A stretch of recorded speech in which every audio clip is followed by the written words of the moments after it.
If this is true, then our country is in a lot of trouble. We would have these trips, these special trips. But he said my daddy takes the bodies to the grocery store and he grinds them up and puts it in the hamburger.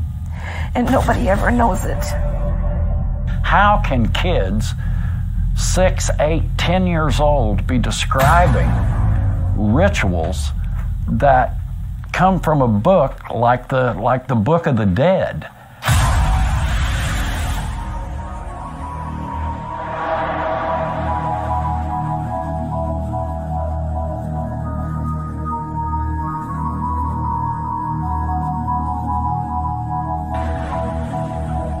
It's hard to get your mind around people being capable of this kind of evil. This is Dan Bidondi of TruthRadioShow.com. I am honored to offer my listeners a 1-month free subscription to nystv.org. Subscribers will have access to thousands of NYST TV videos from spiritual warfare to biblical and occultic topics, banned from YouTube videos, and much more. Subscribe today on nystv.org and use the promo code DANTheMan and receive your first month free.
And welcome everybody to the Dan Bidondi Show, the Spiritual Warfare Friday, right here on TruthRadioShow.com, and your hosts Dan Bidondi and Brian Reece. And tonight's broadcast is the UFO-Alien and Occult New Age Great Deception. A long title, yeah. So, and Brian wanted to sing a song, Staring Down the Barrel of a 45.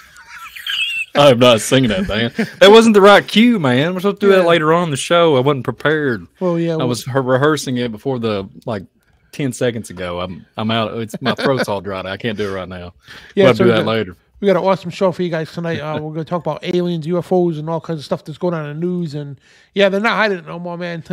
It's years ago when we talked about this on shows. People were like, oh, yeah, we go to conspiracies, and the government using plausible deniability. Now they're saying, oh, yeah, they're real, you know, and the Pentagon's releasing it, and we've done a lot of shows on this already, but there's always new information. We got documents we're going to go through and everything else. So before we get started, I want to thank ShakeandWakeRadio.com for carrying the show and that awesome, amazing network. Thank you, Andy, so much. And also BeforeIt'sNews.com. I'm a publisher for them. The journalist, I should say. And also the show is brought to you tonight by Josh Watts Leather. It's wattsleather.com. So check them out, guys. Awesome stuff. And let me play the commercial here. You gotta, especially, if anybody likes leather, man, I would highly suggest to go to Josh Watts Leather. Awesome stuff, man. He makes my gun holsters all the time, and pretty cool stuff, man. And we'll be right back.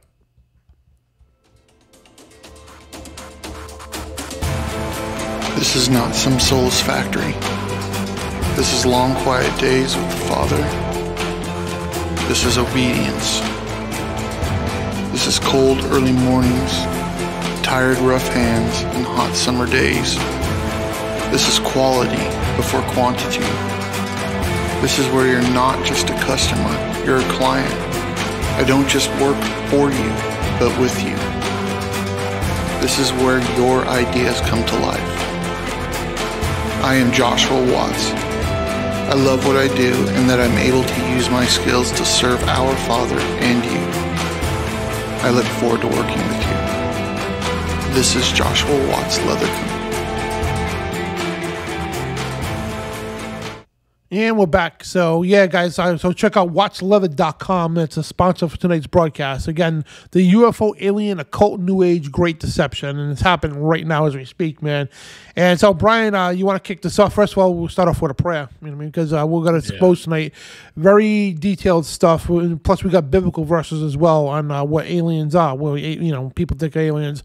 And we're going to get to that at the end of the show and all that. And we're going to take phone calls, too, as well. And we're going to invite your comments and everything else in the chat. So if you want to call in later or ask a question or comment, whatever the case, you could do that in the chat room as well.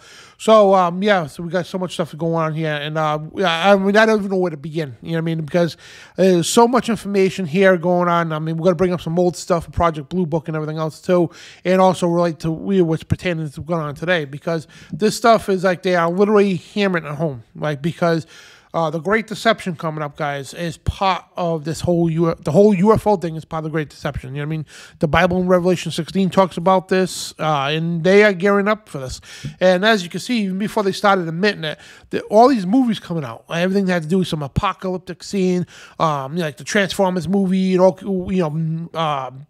those holiday movies. Like what's that movie? It was all these alien movies. I can't even think of the movies, man. So many Independence movies. Day. Independence Day. Yeah. The Arrival. The Arrival, Independence Day, and all these other movies out that depict aliens coming to either fight us or save us, but they deceive us either way, you know what I mean? And they openly tell you what's going on in the movie. So, and then they had the big show, it was called V, The Final Battle. Back in the 80s, it was a series that came out, and it was pretty awesome. I know the guy who actually wrote it. They've been telling you straight up, what's coming, you know what I mean?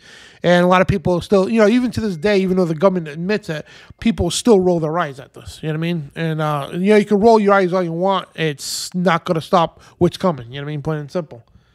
So what's up, Brian? What's going on? Man, between the last 4 or 5 minutes before we even started the show, and we just cutting up and have a good time. But I'm excited to be here today. We got a truck ton of stuff, and everything that Dan said is like spot on. Pray for the broadcast, internet. Pray for the whole thing to hold up so we can bring some light to this topic. So, welcome everybody. And like always, Dan, I'm just glad to be here, my friend. So it's gonna be pretty cool. And let's get this thing started. Yeah, absolutely. So, UFOs, I mean, especially they started popping off like about in the 60s, I believe, right? Like everybody started seeing these things. And then it went to a phase of people actually hoaxing a lot of these things just to get some publicity, you know what I mean?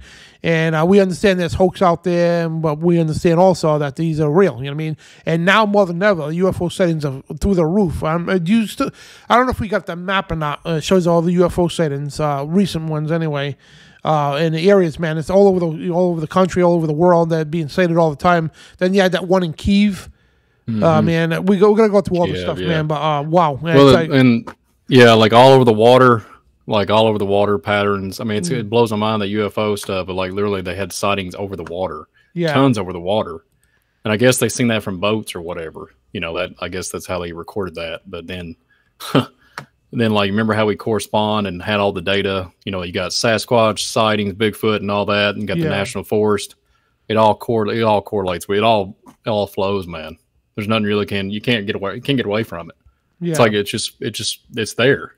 But we're gonna get into some deep stuff tonight. So pray for this broadcast, Danny. If you want to pray that everything just stays the course, that we can present this thing tonight. Because it's going to be some heavy stuff. Absolutely. And we'll start off prayer here, guys. So if you want to join us in prayer. So, Jesus, Yeshua Messiah, we come to you and we ask for forgiveness of our personal sins that we've committed once again.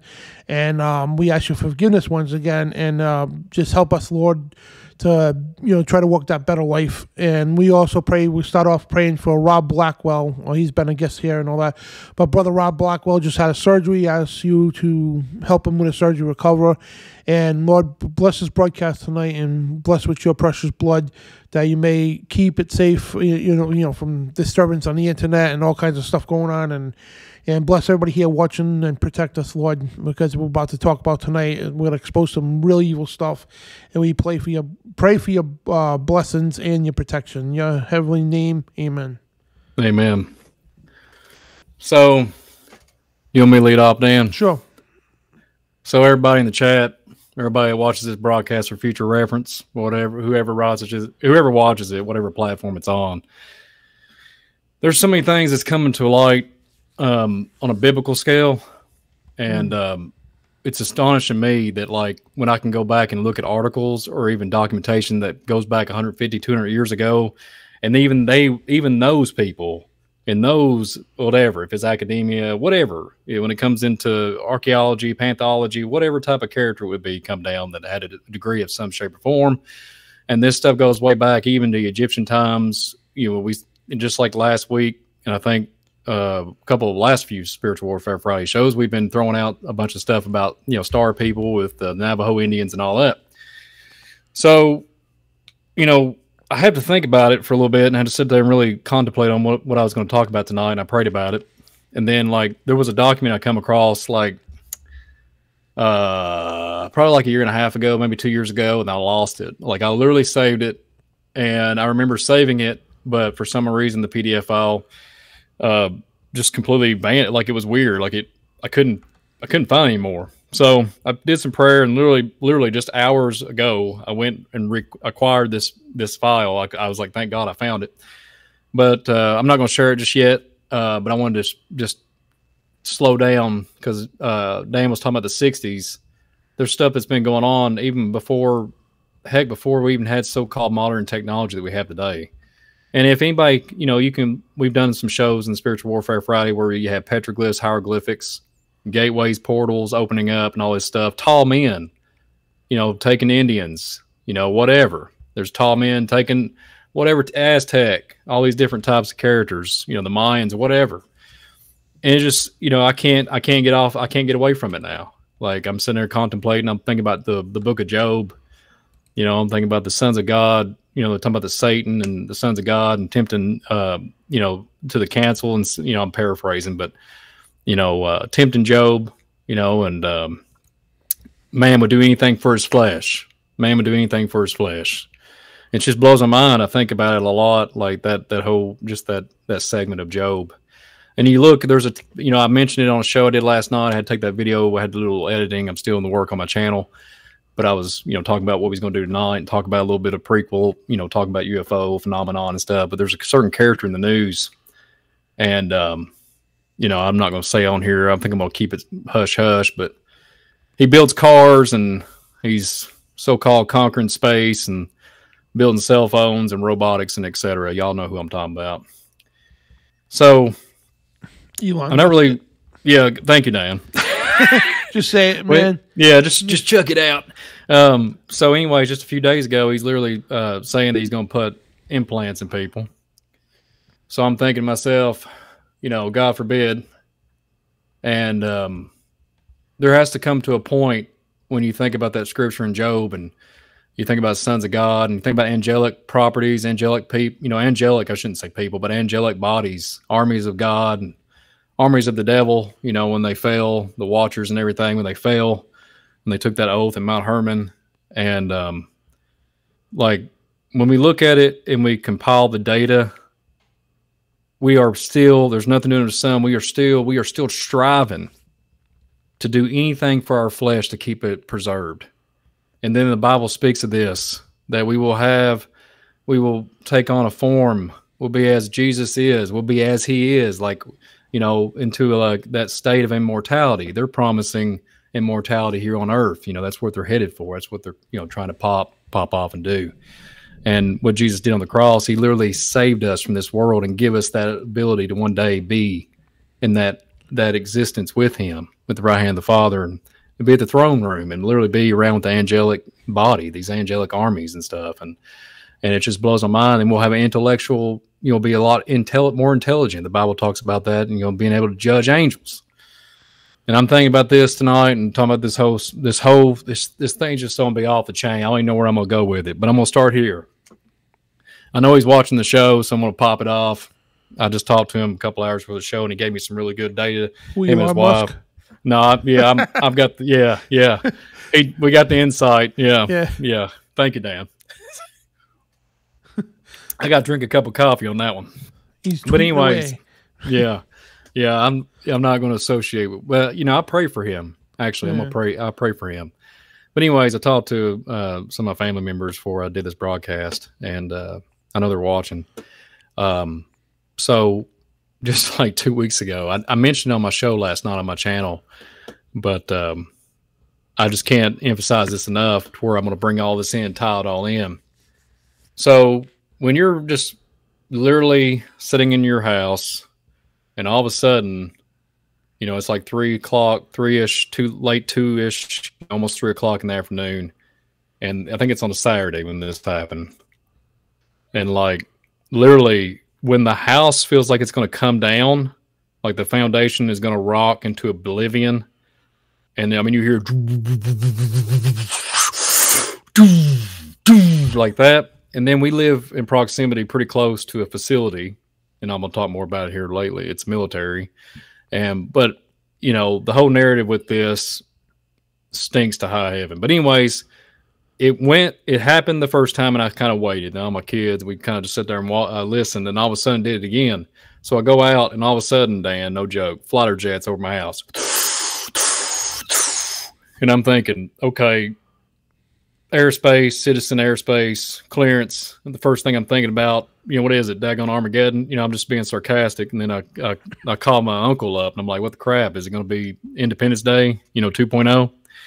And then like they're doing like they're doing circles, okay? Like circles around the county.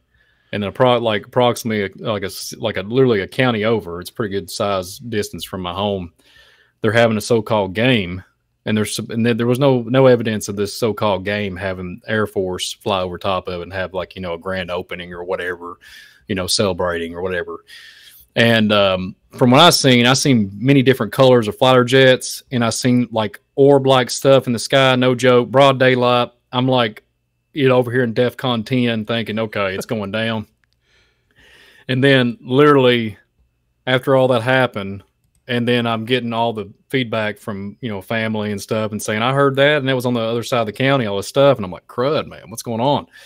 And so the vibration was so bad. I thought it was an earthquake at first. Because I was like, man, this has to be like a really powerful, like seismic activity. I was like, man, the foundation of my house is like getting ready to collapse down because there's such force, and I'm thinking, and then I was trying to collaborate what's in my mind, kind of just get my bearings, and it literally sounded like a sonic boom. Like when I started contemplating, because I was like, it's not under the ground, it's not underground, it's above. So I'm like, okay.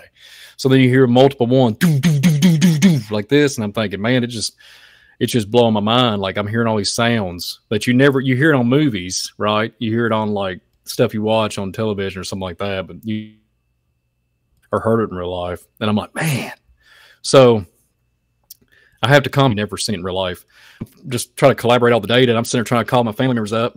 He's over shopping. I'm asking where he's at because he's over shopping, and I'm thinking the world's getting ready to crack off, and whatever is going to pop off, So, so that happened, right? So then, not too far, like I was getting all the data and people telling me stories, like a few days later. Then I started looking on the news on the national level, and there was people like saying, sonic booms and all these different sounds. People they're like, oh my goodness, earthquake, or be in the sky. You go, you see a bunch of stuff on YouTube and whatever about people's putting, recording on their Ring, on those Ring devices and stuff, hidden, like surveillance cameras and everything, picking up the actual sound. So as all this it all happened it literally happened the same time frame and happened at the same time. So, and then you got all this UFO phenomenon. Then you got all the earthquake stuff going on. And I was just talking about this today. I don't know what your take is, Dan, but seismic activity, when you're having these surface earthquakes, I'm not a earthquake specialist in any shape or form, but when you have something coming in, like a sound, is it sonic? Is there such force? Because a sonic boom, man, when flower jet can come by and tear a house down. If it really was, in close up proximity, it would literally tear a house down if whatever type of force, right? So I'm sitting there contemplating it. And I'm like, okay, so all this stuff is happening. You got all this earthquake activity on the East Coast, West Coast, and then it's coming inland. And I'm like, come on, you've heard me talk about on this show before. But people are saying it's like asteroids breaking up. And I'm thinking, well, asteroids don't slow down and come to a nice little, pillow stop and just kind of get a little fluffy landing spot. And then it's I'm no joke, Dan. What's your take on it? Because it's like, I'm trying to give all this in my brain some time to register. Oh, you mean like the cockamamie excuses that the government will use, or officials? Oh yeah, the volcanoes, swamp gas. Like, even though you don't live like 1,000 miles in there, a swamp. Yeah, what I mean. It was swamp gas, or radiation, or it was a comet or meteor or something. All right, because a comet and meteor just stops in midair, turns around, goes the other direction, goes back the other way again, and stops and stuff. Hovers there for 2 hours, then moves again. You know what I mean? Yeah. Yeah. And ridiculous. And then volcanoes cracking off. Yeah. I'm just not buying it, guys. Like, you've heard this for years, like UFOs being over top of volcanoes openings, UFOs over water. I mean, I'm not really buying the narrative. And then my brain is so defragmented. I'm thinking about, what's that Buckaroo Banzai movie that came out in the 80s, Back to the Future, all kinds of stuff. It's like, and it's desensitized me to so much stuff. My brain I'm overwhelmed with just worldly vanity. Like, I'm just like, okay. But then when you start contemplating and putting it all together in one little package, you're like, okay, I got to pray about these things. Yeah. But like I said, you can go back and look at all this data, and there's like earthquakes in diverse places, like the Bible talks about. Mm-hmm. But then I'm thinking, dang, these earthquakes, the way they're hitting, they're sporadic now. And there's no like consistency. It's like sporadic. Then I'm like, okay, so when you look at it and they're like surface, they're not, some of them are deep underground. Yeah. But some of them are surface. And it's like, man, for it to be like a 4.0, a 2, whatever, 2.4, 2.5, it has to have some type of force, right? I mean, there has to be something there. And then like, it has to be from above. It has to be from above. It's not coming from the ground. What's pushing it up and what's pushing it down? So anyways, and you got all this stuff, like we was talking about that gentleman earlier, Elon, and all these different people that are, you got Kanye, all these guys literally deflect, like you're saying, deflect, get everybody's brain off the what we need to be focusing on. And so does that happen over your house, Dan? Does fighter jets go over your house and start just circling in formation for 5 times? No. In a circumference? Exactly. And then, over here in Kentucky, I've never, as long as I lived here, and I lived here for a long time, I've never, ever have seen that, nor have I ever heard of them clearing airspace for a football game. Yeah. Okay. I'm not going to buy it. So anyways, no joke. There's a facility, a military facility, not too far from me, like literally like down the street. Okay. So, and you all know where I'm going because I can't help it. This is where it's my kind of my thing I like to do, like to just dig into and research is giants. There's giants inundated all over this land. This military facility is right dab in the middle of my county. It like takes up a big chunk of the county. It's a pretty good size real estate been there for a long time. So I remember when 2011, I'll never forget it. I was sitting here asleep, and my wife was asleep, but I remember, Dan, no joke. It was about 1 o'clock in the morning. I'm sitting there watching TV, 2011. I think it's on August, if I'm not mistaken. All of a sudden,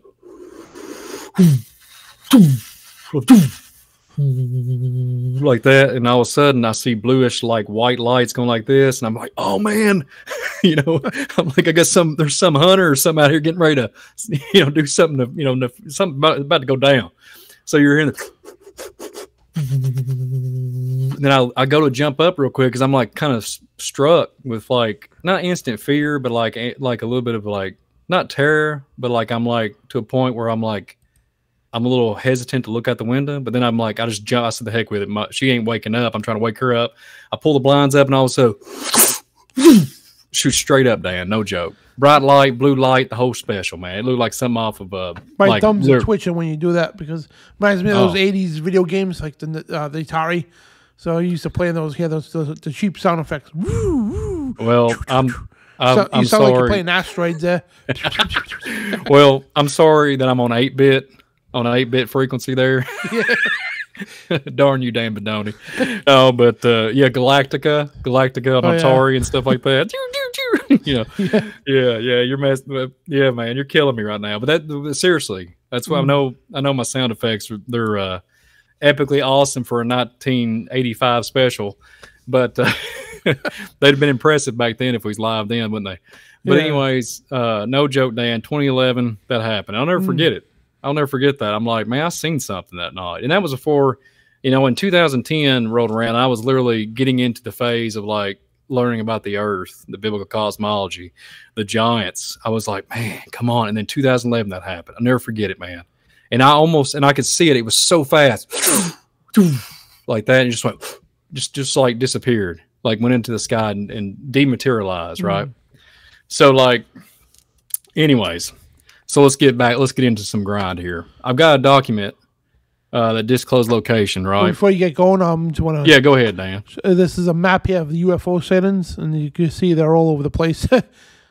And I don't know if this is up to date or not, but yeah, this is United States here, and like you can see, like I guess the brightest is like all over the East Coast, and especially East Coast up in New England here, tons of them, and out his way too in Kentucky, Louisville and all that stuff, man. I tell you, crazy stuff, man. And all over the West Coast, and they're everywhere. You know what I mean? There's tons of maps out there. If you type in UFO maps, UFO sightings maps, they got them everywhere. So all different types of maps, animated map here. So pretty cool stuff, man. But yeah, they're everywhere. So plain and simple. All you have to do is put in the news, local news. They report the stuff all the time. Yeah, now the mainstream media is starting to report it. So here's where I'm at. Like I'm kind of to the point where I'm tired of like fear tactics. Like it's just fear driven. And like God is not the spirit of fear. And like if you think about all the biblical accounts, and even if you think about what Enoch did in the book of Enoch, God ordained him to speak to the angels. They had to obey that man. Okay, and then you think about the lion's den of Daniel, all these biblical books, the Goliath narrative with Daniel, with David, and then you have all these accounts of they denied the flesh, like they was like no fear was even making them tremble. They was like, our Father in heaven will see us through. There's nothing that my Father cannot do, nothing, zero. So that has to be applied today. So the way I see it, the way I understand it, and we talk, we can talk about angelic narrative. We do not worship angels. They are on the same playing field because they worship the Father that created them. I'm talking about the good angels, and heck, the bad angels. We don't bow to them. My point is, if Jesus is in us and the Holy Spirit is driving us, there's no sense of any kind of fear at all. Period. If we truly believe that, these things that are coming up on the earth, they tremble at Jesus' feet. They tremble. The name of Jesus, they cannot stand it. But my point is, if you was to be, fortunate enough to see the angels of the God of, the angels army of God, we're like, hey, we still have that same ultimate goal. And the ultimate goal is to worship the throne, worship the Father, the Godhead, the Almighty, the Holy Spirit, Jesus Christ. So like, we are still on that plane of, we are on that army. Like, we fellowship together, regardless if we can't like speak to them in the way that we and you are talking. But what I'm getting at, if you ever do, like the biblical account talks about all kinds of different angelic characters in the Bible, talking human women, men talking to angels, but we do not worship. What I'm getting at, we're on the same playing field. So it's just, there's something special about the soul, people. There's something very something we have been taught that we don't. There's nothing special about us, but everything is special about us, because this world is trying to take everything that God has given us, everything, the flesh and all, even our soul. So, and anyways, I just wanted to throw that out there. But yeah. So all this stuff, they're enticing people to go and look at UFO phenomenon. Dan, you just showed the whole UFO phenomenon, or UFO sightings. That whole thing is inundated with you can look at all the whole narrative, star forts, military applications. We showed that on the show before this one. All of it fits like a glove. National Park, the Appalachian Mountains. This place is ate up. Kentucky is ate up, guys. So we're gonna get into it. If you want to put that slide up that I gave, so the disclosed location, location. So I have some family members that sent me this today. I've redone it. For the record, this is not my original document, nor did I type it up, but I did go back and edit it. So I had to edit it because I want to make sure that I didn't disclose the place that I was going to be referring to, just because I want to cover my tracks and I don't want to be giving out a negative light. But this was I'm going to pull it all in, and there's something that we're going to get into with the FBI files and stuff, and it's going to be just off the chain. So I just literally made my own. It's a document that I just did a little bit of editing. So this was posted in 2008, right? We all know what 2008 came. There was all kinds of crazy stuff just going on in 2008. So-called recession, all these different things, right? There's all kinds of different things going on similar to what we're talking about now, but it's like on a different level. So anyways, it's in October 24th, 2008. And you'll see the blanks that I got because I'm trying to edit them out. So just stay with me, Dan. I hope we can stay together. But the blank depot is located in Blank, Kentucky, and well known for being a storage facility for nerve gas. Each year, they release free calendars to local citizens as part of a public relations to drive to show everyone we're just a simple ammo dump, and there's nothing to just fear. Just ignore this article is talking about. Just ignore the black helicopters and UFOs. Really trust us. This person that was writing this, it was hilarious. And this is 2008. So if I ever come across this person, it'd be hilarious to actually talk to him. So, and I literally live not too far from this facility. So I'll tell you a little feedback for this. So this whole nerve gas thing, they've been literally kicking the can down the road, so to speak, and saying the whole narrative about destroying the nerve gas that was, we're talking about World War II here. Okay. So, and then this place was built in the 40s. That's all I'm going to give it light to. It's been built in the 40s, but it has a significant amount of time. But the data that I'm interested in is what happened prior to the 40s, what happened prior to the 1800s. What I want to listen to and think about is what happened in the 1700s. That's where I want to go, but I'm not going to go there tonight for the sake of the time of the show. This bad boy right here, we're going to get into some really cool stuff. So I know we're paused here. So back in the early 90s, let's get back in the article. When I ran into antiques business from blank and blank, I had a series of conversations with eccentric old fellow, who was unnamed here, who used to tell me a great deal of tall tales of substantial rumors about what was going on in the depot. How could he possibly know this information? He refused to say. I do know he served in the Vietnam, but that's the only military connection I even gleaned for certain about him. Among the Grand OE's claims here's where it gets really heavy.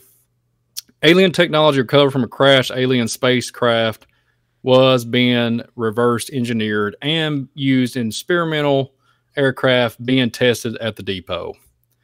I will say this real quick before I keep reading. I will tell you all this, and y'all have heard me on this broadcast. I do know, because I like to ask questions. I do know before our last president got out of office, I know some people that literally know and confirm that he did call over there before he got out of office, and I think that's very interesting timing, in my opinion. But and I can even say this is just on my theory about basically what's been, a lot of, you've all heard me talk about some certain things, but people that I know that's been on the premises, that drove trucks, everything, all kinds of eyewitnesses, all kinds of stuff that's going on here, inundated this place with like red flag all day long, something covered up here. Anything to do with, you got tons of levels under the ground, which people won't even believe it, but I do know people that literally still go there. Underground shooting ranges, all the whole shebang. Okay, let's just keep on going. And in my theory, I do think there's a collider over there. But what would that be, right? CERN, a particle accelerator, a hadron collider. Oh, there's nothing to worry about. It's all just figurative. It's all figurative. Don't worry about that. That's just something that's just there. Let's not worry about it. So yeah, I'm gonna get on a roll here. If you want to chime in, Dan, please, by all means, interrupt. But I'm just listening because it's pretty interesting. You know what I mean? And yeah, it's crazy. This is gonna be all. This is not even. I can't wait to throw down the mic drop here in a little bit. I mean, it's just gonna be insane mode. So plus, we're gonna get into the New Age part too, because a lot of people don't understand that the New Age has a great deal to do with this. They're the ones hyping this up. That everyone's promoting it, because the New Age agenda is basically they're gonna glorify this return. Well, these what they call aliens when they come to the earth here, when they appear to everything, you know what I mean? And everybody's like, wow, these are real and everything, and then they're going to be the ones glorifying them and to worship them, to be like them, and they're going to say we could achieve that next step of evolution, you know what I mean? We're going to get to that in a little while, but I just want to let Brian get to his articles here. He's got lots of documents, PDF files and all that from the FBI and all that too, unclassified information and all that stuff, so go ahead, Brian.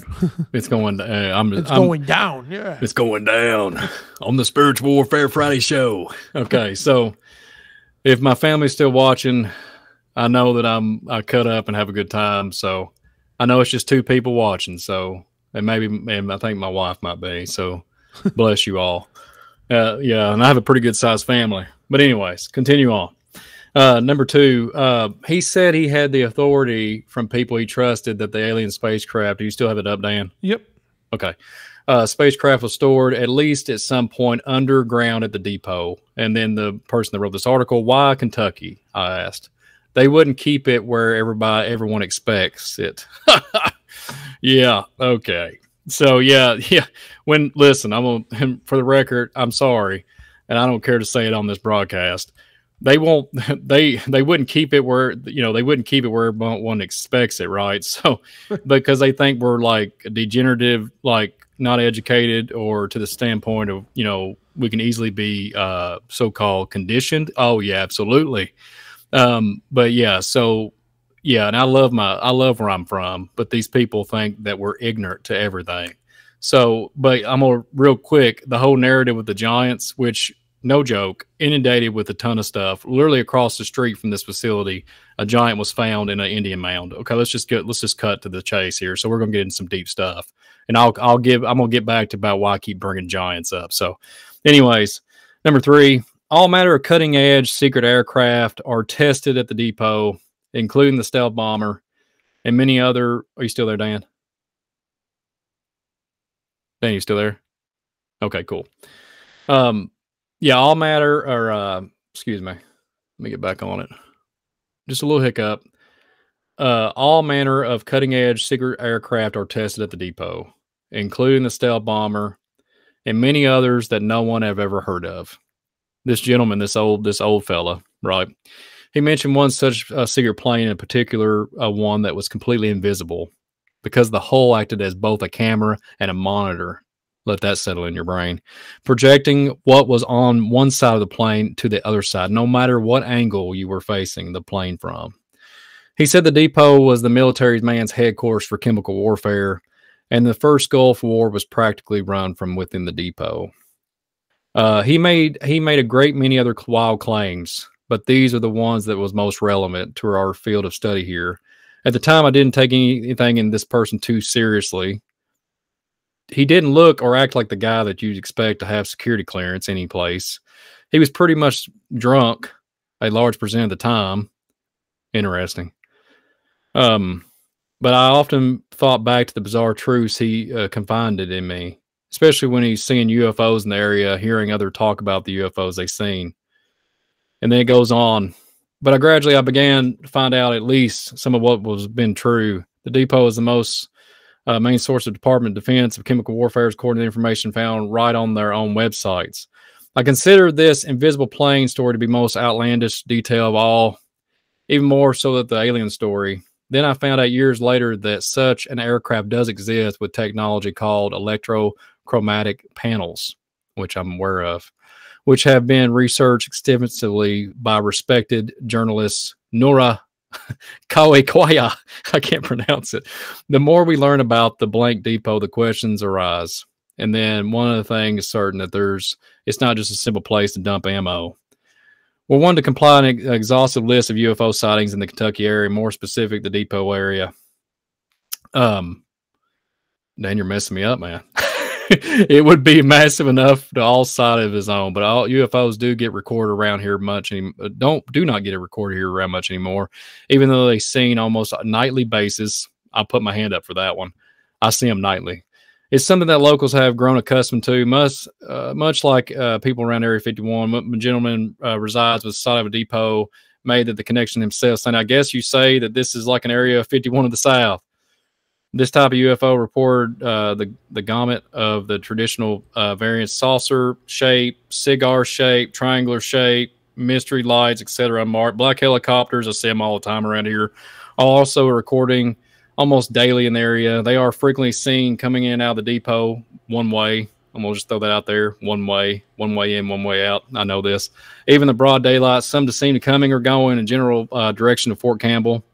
Let the four winds blow, because I'm cracking this off now, and I can't wait to bring up the FBI file.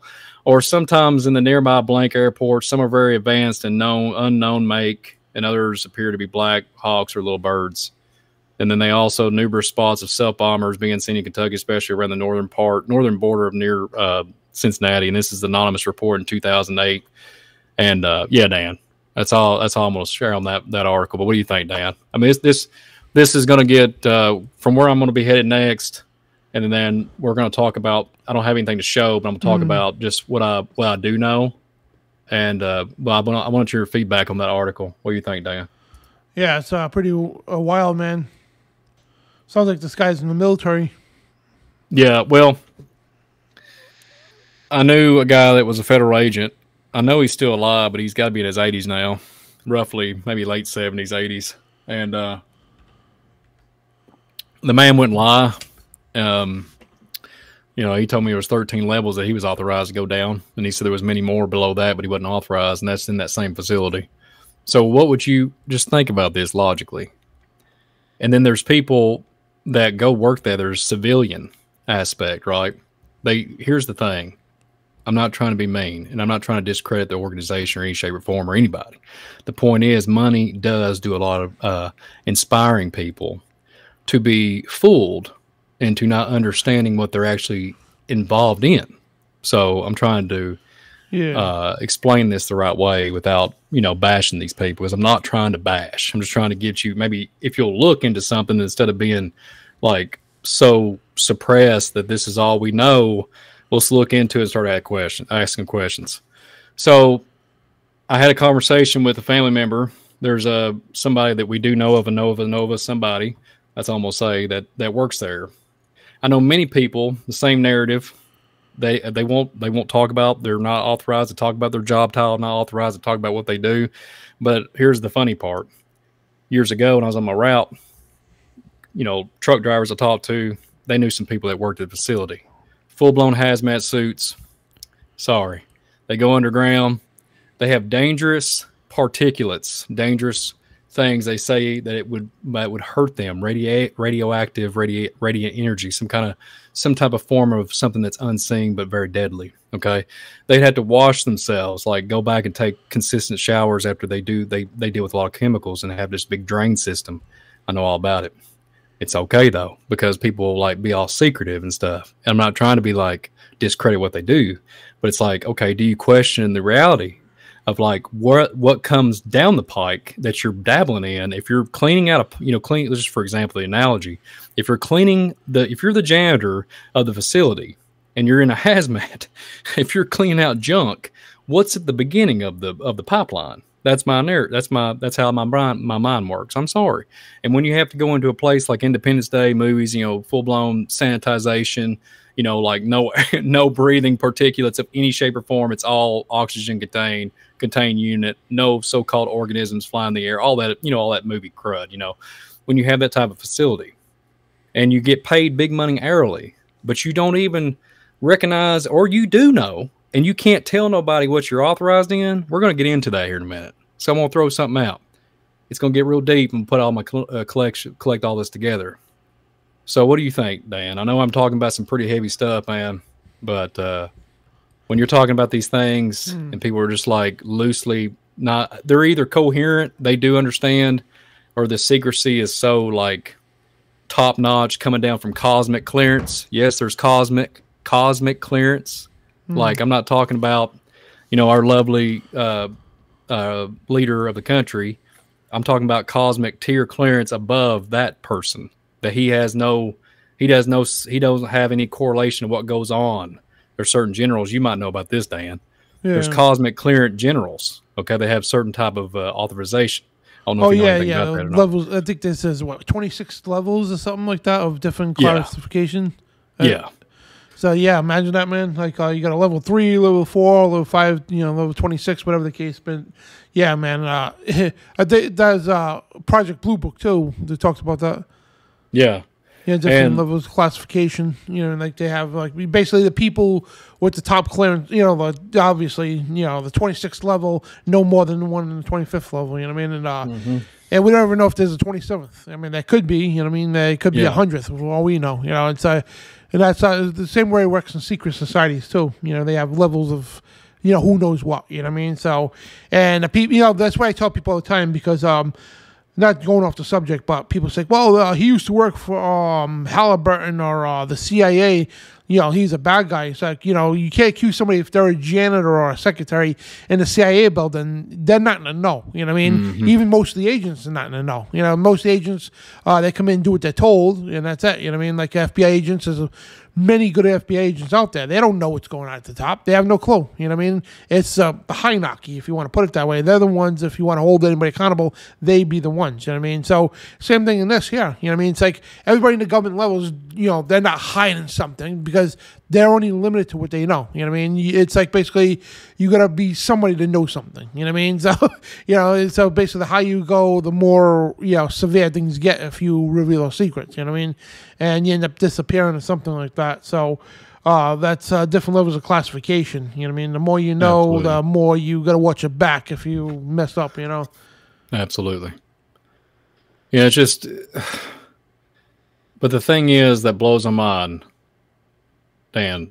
Oh, yeah, pray for where there is a little bit of buffering, so just hang in there. Do not disconnect, because this show is going to be a wild ride. So please don't disconnect from the broadcast. Hang with us for a little bit. So anyways, the thing is it goes back to the Navajo Indians. Dan, come on. The Star people. Yep. Listen, guys. It just blows my brain. It just burns me up. I'm getting ready to show you all something a little bit with the FBI documents. When I can go back and look at old documents in the 1700s, 1800s, and talks about Indians getting ancient knowledge from these tall men that pop up out of nowhere, pale skin, the whole shebang. And they end up, compromising. They'll end up trading. They'll end up teaching them a bunch of stuff, and then all of a sudden they either disappear or their children or their women disappear. So what does that remind you guys of? Genesis 6 chapter all day long. And so what is that? Why is these giant, or this giant humanoid? And yeah, we're buffering, but it's a controversial broadcast. I know they're going to be going against us tonight, but yeah. So hang in there. I know we had some people drop off, but please join us back in. Dan, you still getting buffering on your side? Yeah, it's popping up in here and there, and I apologize about that. Now it's green, so we're getting fluctuated internet over here. It's because I'm speaking words that are against the powers that they don't want this. Yeah, to like the show we out. did on Lucifer, right? Lucifer Jesus, right? Where for I know. 45 minutes of the show, when we get into the meat and potatoes of the thing, right? We were all buffering. Then after that, it just stopped. It went completely green and it stayed that way, Mm-hmm. So please, guys, just bear through this. I'm sorry, and we'll get to this and engage in the chat anyway. You know what I mean? So it's pretty cool. And also thank you, Valerie and Uncle obviously for moderating the chat too. Yeah, praise you all, bless you all. Seriously, thanks for everybody. Yeah, we know we're having a buffering issue. Just pray in Jesus' name that this whole broadcast will be completely shielded from all evil airwave interference, because I'm really stoked about this show tonight. So I'm just hanging there with it. Too is like because the studio we rent here, we use the internet from the building. We got a hardwire, but still it's like it's shared by other people, so that could be contributed to that. But we'll try to do next is like get enough money up to get our own internet service. You know what I mean? And this way we have just full power completely. So that's why we got the donation page up there, guys. If anybody wants to donate, contribute to the show, it goes into the ministry here, and I'm putting it in the chat room there. We have to cut and paste it too if it doesn't work, the link. But yeah, that's what we use to raise money for the show here, to pay for the rent in the studio, and pay for streaming on Rumble, and also pay for hopefully we can get enough money to get our own internet here. You know what I mean? So this way we don't have these problems. So it's like right now it looks like it's good, but sometimes it just fluctuates or whatever, because we got several people in the building, in the office building. There's nobody here, I don't think, but I mean, so we should be good. So I don't know. Well, I'm not going to put my fire out. So yeah. This one's going to get crazy, Dan. If you want to pop up, I guess I'll go ahead and pop that one up. That one is a pretty heavy sauce. Blue Book? No, not the. Well, we could talk about Blue Book, or the FBI. But the FBI PDF file that got up, the page 2022. Man, come on, everybody! This one's going to be crazy. Okay, so I hope Dan can pop it up. So just start from the beginning, like the 6751, and then we'll just scroll down. So I'll talk a little bit about it first. What's the name of this document, by the way? It's the literally UFO. It's a UFO literally documentation. One. Yeah, it's a ton of inundated like literally 1947 event. Everybody, we're going to be going to the Roswell. Okay. Everybody knows about what Roswell entitled. Everybody talks about the 1947 event. Everybody talks about, now this is no joke. When you think about Roswell, you think about movies. You think about the ET extraterrestrial standpoint. That's what you think about. You think about little green men. They associated little green men with the whole narrative. Like that's what they said. Like this whole thing was like little green men in this, in this so-called crash.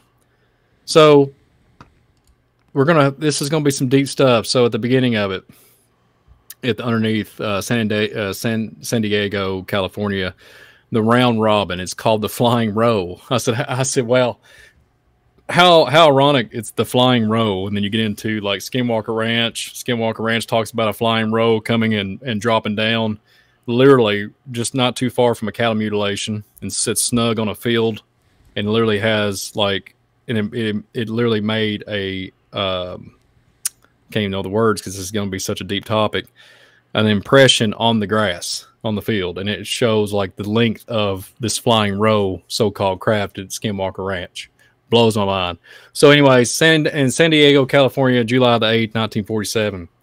So when we're looking at this, the memorandum of importance, this memorandum is respectfully addressed to certain scientists of distinction to important and the words are so distorted.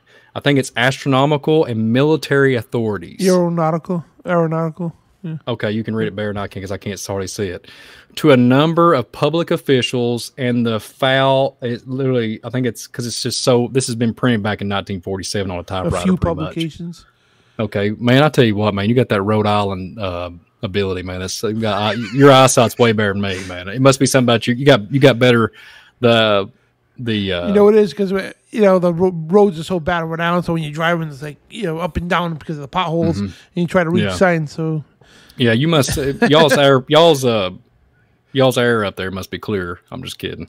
But anyways, we're over here popping off radiation.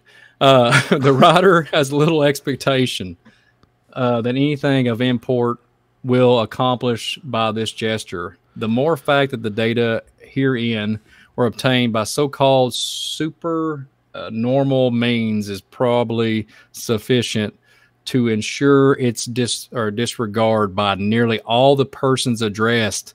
Nevertheless, it seems public duty to make it available. The present writer has several university degrees and was formerly a university department head. Here we go. This word's going to get pretty heavy, guys. A very serious situation may develop at any time with regard to flying saucers. If one of those should be attacked, the attack plane will almost certainly be destroyed. Let that settle in your head. The public mind, this might create near panic and international suspicion. Suspicion. It's really small on my screen. Yeah. Forgive me, guys. The principal data concerning these craft is now at hand and must be offered. No matter how fantastic and unintelligible it may seem to minds not previously instructed in thinking of this type. So here's where the heavy stuffs come in. This just blows my mind. Number one, part of the disc carry crews. Dan, are you hearing me? Yep. This is insane world. This is 1947. Others are under remote control. Let that resonate in everybody's head. When you look into telepathic communications, let that resonate in your head. What we just talked about earlier with our boy sticking chips in her head. Number two, their mission is peaceful. Now, just let that register. Their mission is peaceful. Okay? Then it goes on. The visitors contemplate settling on this plane. Just hang on. Number three, these visitors are human-like but much larger in size. Boom! Is that little green men? Nope. Is that little green men, Dan? Audience, is that little green men? Nope. And when I seen this right here, what does this make you think of? Giants. Yep. They was in the earth, and they was come on, after the flood, before the flood, after the flood. And you mean tell me there's a daggone intelligent being sitting there, a human-like, much larger in human size. Bam. So let's just rewind, take a little bit break from this article. So just think about this for a minute, Dan. Just pull away from the article real quick, or just leave it up. I don't care. So just think about this for a minute. We have a military base that we just got referring to in my state. We got Roswell, Mexico, with all this stuff going on in 1947. This military facility that we was referring to I think it started construction it might have been completed in 1944. And all this stuff started popping off. And this all was orchestrated, all brought into light before the late 60s, but we had the so-called moon landing. Okay? I'm not agreeing to the narrative on the moon landing, and I know Dan isn't either. Let's get back to the article because I'm getting all. This is where I get tore up. So number 4, they are not excarnate. What's that say? Because I can't read it. No, they are not. Yeah, excarnate, I guess.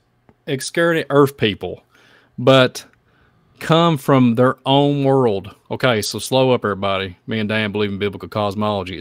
This is where the heavy sauce. I mean, seriously, yeah. I had to do a lot of research into this. This is crazy.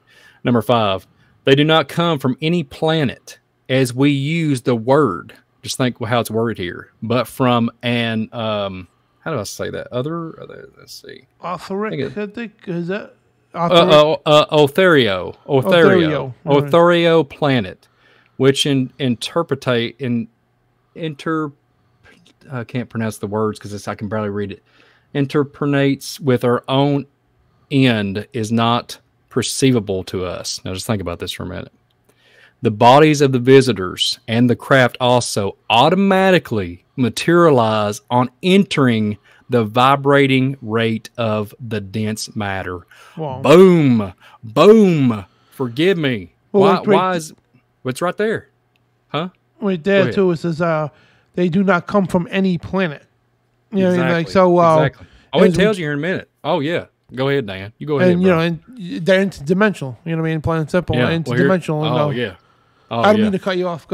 No, man. I'm getting tore all pieces. So it talks about they do not come from any planet as we use the word. But from an Otherio planet. Okay, so get this. So you go back, it's talking about a vibration rate of a dense matter. It automatically materializes. On the beginning of the article, it talks about if a plane was to start attacking it, it would just disintegrate. So get this. I'm not talking about their ship. I'm talking about the opposite. So number 7, the disk possesses a type of radiant energy or a ray which will easily disintegrate any attack ship which re-enter I think it's the word Otheric, yeah, I'm having trouble reading, at will, and so simply disappear from our vision without trace. Come on, Dan. Wow. Come on. This is 1947. They're literally telling you, so this is where it gets really, this is guys, like, this is FBI, if you see the address bar, I can't show up. Yeah, it's FBI, it's the vault of FBI.gov. I'll pull it down here. So if you look at the address bar right here, it's FBI.gov website, so this is not a conspiracy theory site or anything.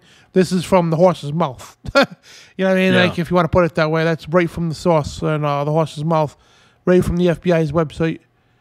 Yeah, you They're just probably like I say all the us time. right now using this. Yeah, no joke, but you just can't make this stuff up. And see, this is why when you got people, I'm not going to make this up, when you got people working in hazmat suits and stuff like that, don't even know what they're doing, it's because there's something, look, you can go into quantum entanglement, quantum theory, all these stuff, and quantum computing.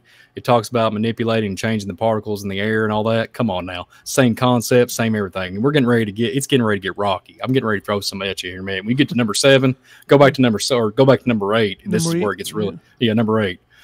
The region from which they come is not the astral plane. Let's get real. Come on, guys. But corresponds to the,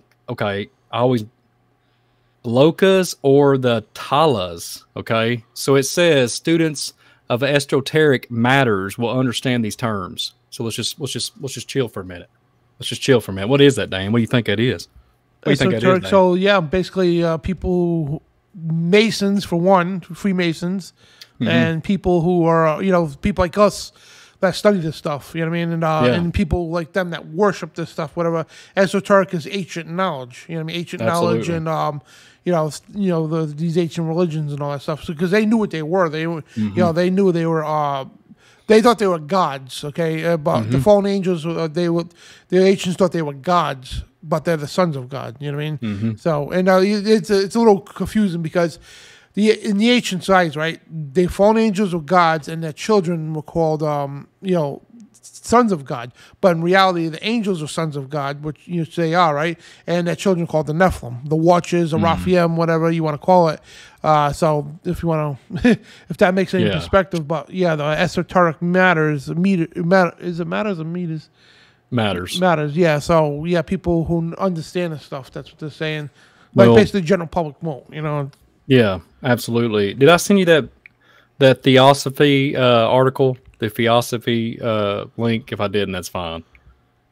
I can check. Yeah, if I didn't send that one to you, because I want to give some insight. It's the Theosophy World Encyclopedia. Yeah, so real quick too. So if you look at that, and we go back and look at what these when it said the locusts. The locas or locas. So what is that? Okay, when I thought about locas, first thing I thought of, I was like, okay, what does that resonate in my mind? Because we're so we've been brought up with all this secular stuff. If you take the A and S off, what do you get? And you type an I in, Loki. I thought about Loki, Loki from the Marvel universe, right? He's like, you know, there's a giant ice giant effect there with, you know, this ancient thing. You know, he's like a trickster, and he likes to go to dark places and stuff like that. If you scroll down, well, this goes into Hinduism, right? If you got that article up, Yep. Okay, if it goes into Hinduism, the lokas refer to worlds. Spears? Whoa. What is that? Why would it be spheres? Why would we talk? So lights, orbs, come on, manifestation in the skies. I mean, stuff that's popping in and out, moving around, UFOs, come on. And if you just move on down for the sake of time, if you go down and just where it says ancestors of humanity are found, the creators and all this, you skip down, it goes to the lokas have matching the talas, or you see that, Dan? Just where it has the 1, 2, 3, 4, 5, 6, 7, and all those names I cannot pronounce to save my life. Oh yeah. Where it says the lokas have matching talas of the netherworlds, also called hells. Think about it, guys. I mean, come on. And you go down at the end, it talks about the Greg Free, talks about each world, but has a spiritual conscientious, there's a consciousness, there's all this stuff like descending, and like we're getting into this, it's just insane. This is where the New Age aspect comes in, like absolutely. You know, absolutely. The New Age Great Deception, because like I said at the beginning, this is all New Age, and that's what the New Age people are promoting this big time, and it's right there. You know what I mean? Absolutely. And it'll literally, if you go to look at astral plane, if you just type in esotericism, you can literally physical plane, astral plane. It talks about the physical realm, space, time, energy, matter. That would be physical plane. And it talks about astral plane. It talks about spiritual projection and everything. Astral projection. This is why, and I'm going to throw this out here on this broadcast. I wasn't going to bring it up. This is why when you put on, forgive me, everybody, when you put on a VR headset, and I have heard this, that when we get jacked in a VR headset, it will still give you the same effect of a DMT LSD effect in your brain chemistry. That's is why then when you talk about the Hinduism, all these different cultures, religious aspects to it, I'm not putting none of these people down. I'm just talking about when they connect to the astral plane. This is when they're talking about removing themselves to from the physical plane and going to the astral plane of existence. This is when we're talking about angelic, all the stuff that, you know, get into that narrative. And I couldn't believe it, Dan. This FBI file literally says this. I mean, let's get back to the FBI file. Let's go back to the FBI astral plane file. real quick. Is also go ahead, the astral realm is astral world is a plane of existence postulated by classical, medieval, and oriental esoteric. That right there. So back to the FBI file. Yep. Yeah. So this is just, and if you get to we just got done reading number 8 and number 9. Number 9. So it's all got a bunch of scribble on it, but I'm gonna try to read it. They probably cannot reach by radio. You know, that's the first thing I thought of was a ham radio. You have to have a license. You have to have a license for ham radio for because they don't want you jacking in to all kinds. You have to have, they got to know who's got a license and who's running a ham radio, because you can pick up all kinds of different frequencies. I mean, if anybody knows this, and I hate watching secular stuff, but I've watched like a few episodes of Stranger Things, and I shut it off a couple years ago in the very first season. But y'all know the whole narrative with frequencies and radio signal and all that in the first season. So it reminds you of that. But continue on with number 9. But probably cannot be by radar. Okay, here we go. Go back to number 7. It says possesses a type of radiant energy or array, which easily disintegrates any attack ship. See, there's something here. There's something here. And this is why you simply disappear with our vision, and it literally just without a trace. That's why they can boom, boom, boom, boom, boom, and go to different things. They can dematerialize and everything in a vibrating rate. It literally tells you in this file here, and tells you our dits matter. So let me just throw something out at you all. They manifest. Okay. So we have a giant being in a craft, and this is the 1947 Roswell event. So what happened to the little green people? So where are we at, guys? You know, I'm just going to try to throw that out there. And I know it's some heavy sauce. You know, who knows? Just pray for us. I'm just throwing this out here. I can't help it. So number 9, because I'm just praying, because I'm tired of people just like I use that analogy, kicking the can down the road. It's driving me insane. So number 9, they probably can't be reached by radio. If a signal system can be devised for that aperture, I think we give information in warning and can do no more. Let the newcomers treat it with every kindness, unless the disc are withdrawn. I can't read it because it's all distorted. Which culture of science are incapable of dialing a heavy responsible rest upon the foul of the authority of who are able to understand this matter. Bam. And then the rest of it gets into control mechanism, and it gets kind of cut off and distorted. But I wanted to bring this up for the sake of this video, guys, because it's literally talking about a flying roll. Okay, we can go into Zechariah 5. It talks about literally the ephah. There's a flying roll. Like, come on. It's a biblical in Zechariah 5. It's biblical. I think it's Zechariah 5. Could be Zechariah 5 or Zechariah 6. I know it's one of those two chapters. But literally, they categorize it the flying roll on this documentation. And there's a ton of documents in this. Wow. This is 69 pages to this document in this FBI records. Okay. And when you're talking about astral plane and these locas and stuff, and you're literally esoteric matters, like you're talking about, when we get into all these spiritual things about vibrating your spiritual chi, you hear all these different spiritual applications with the monks and everything communicating, we can get into Argatha, they call it Shambhala. They would communicate with these beings, guys. They manifest. I mean, heck, the angels in the biblical narrative manifest just like men and started doing all kinds of stuff in Sodom and Gomorrah and doing all kinds of different things. It's the same thing, but something's up with this giant guy. He's a larger, human-like, but much larger in size. Boom. And I can't help it, Dan. It about blew my brain whenever I was like trying to put all this together, because whenever you look at it, literally emits, even on the aspect, they even tell you in 1947 that it's telling you it's an existence that's like mirroring us, like it's an interdimensional.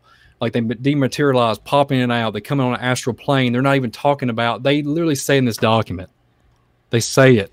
They say about that it does not come.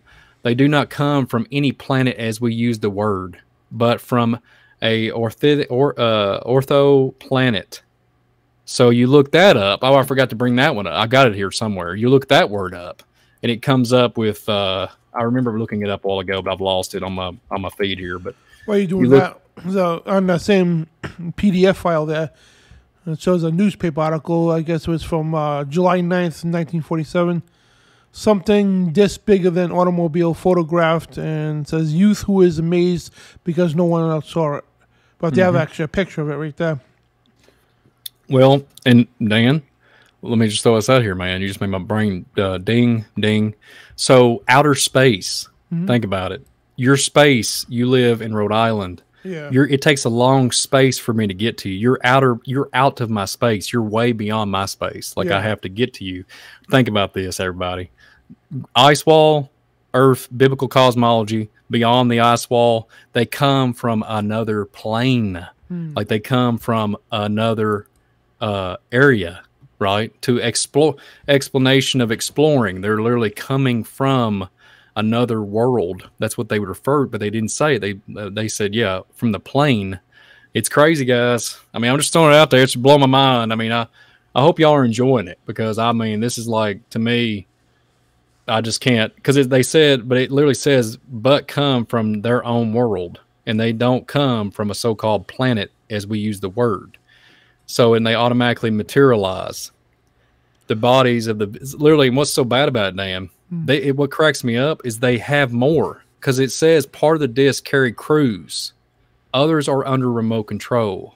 There is a mission. Their mission is peaceful. So basically, they got a bunch of drones with them. Yeah, and it says the visitors contemplate settling on the plane.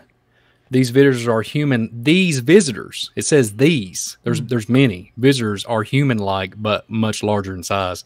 It's all day, Dan. Wow. You can't make this stuff up, man. And this is why the Indians said, okay, we're getting there's star people coming here and invading us and trying to take us out. Let's go put them in the mound. We got to put them down. Yeah. And this is why. And this is, look, radiating energy. It literally says the document, Dan. What have I said on this broadcast? Get an EMF reader. Go check it out and see if you can find a John. This is why they know when they can find a 12-footer, because the radiation, that frequency, is bam. It's still radiating. Whenever they measure it, they can go out there and do it. They can implement it on a military application. Go to it. I'm sorry. And I know that sounds crazy, but that's where we are, man. If you guys want the link for that, I'm going to put that in the chat room. That's the link I just put up. That's the link we were just looking at. If you guys want to scan through that. Yeah. But anyways, I'll let you talk, man. I'm going to take a break. No, that's pretty cool, man. And I was like reading some of the stuff myself, man. And yeah, just like, you know what I mean? This is the United States government verifying what the Bible's already told us 2,000 years ago. You know what I mean? Mm-hmm. So, you know, so the thing is that they skips through the propaganda, the New Age concept, all the lies that you see on TV and everything else. So, because they know the truth. And the thing is, this was classified back then. So they're going to put all the facts they see and everything else on all that, you know what I mean? So they know darn well that they're not from other planets. You know what I mean? They know they're interdimensional beings. They know what's going on. Plain and simple, they know what we know and all that stuff. You know what I mean? They know what's going on, where they're from, what they're here for. You know what I mean? Absolutely. And so that's why they're open saying, yeah, they're not from other planets. They're interdimensional. You know, and they're larger too, which is Nephilim. You know what I mean? And so this is some cool stuff, man. That that you could actually look at it, the horse's mouth, to tell you the stuff that we've already known, and through the Bible. You know, so it skips all the middlemen. You know, so now if you go through the New Age concept, there's New Age gurus out there will tell you, oh, that's who we're gonna evolve. We are gonna evolve to them. You know what I mean? We could use subliminal contact with each other and all that stuff. We're going to evolve into these light beings and all that stuff. They're here to help us, usher us into that new age, the age of the Aquarius. To help us evolve into that new age of perception of beings, you know what I mean? So that's what in a whole different astral plane and everything else. They go through that new age garbage. And they wanted you to believe that you could be like them. Why would you want to be like them anyway? These beings are evil. They're fallen. I mean, yeah.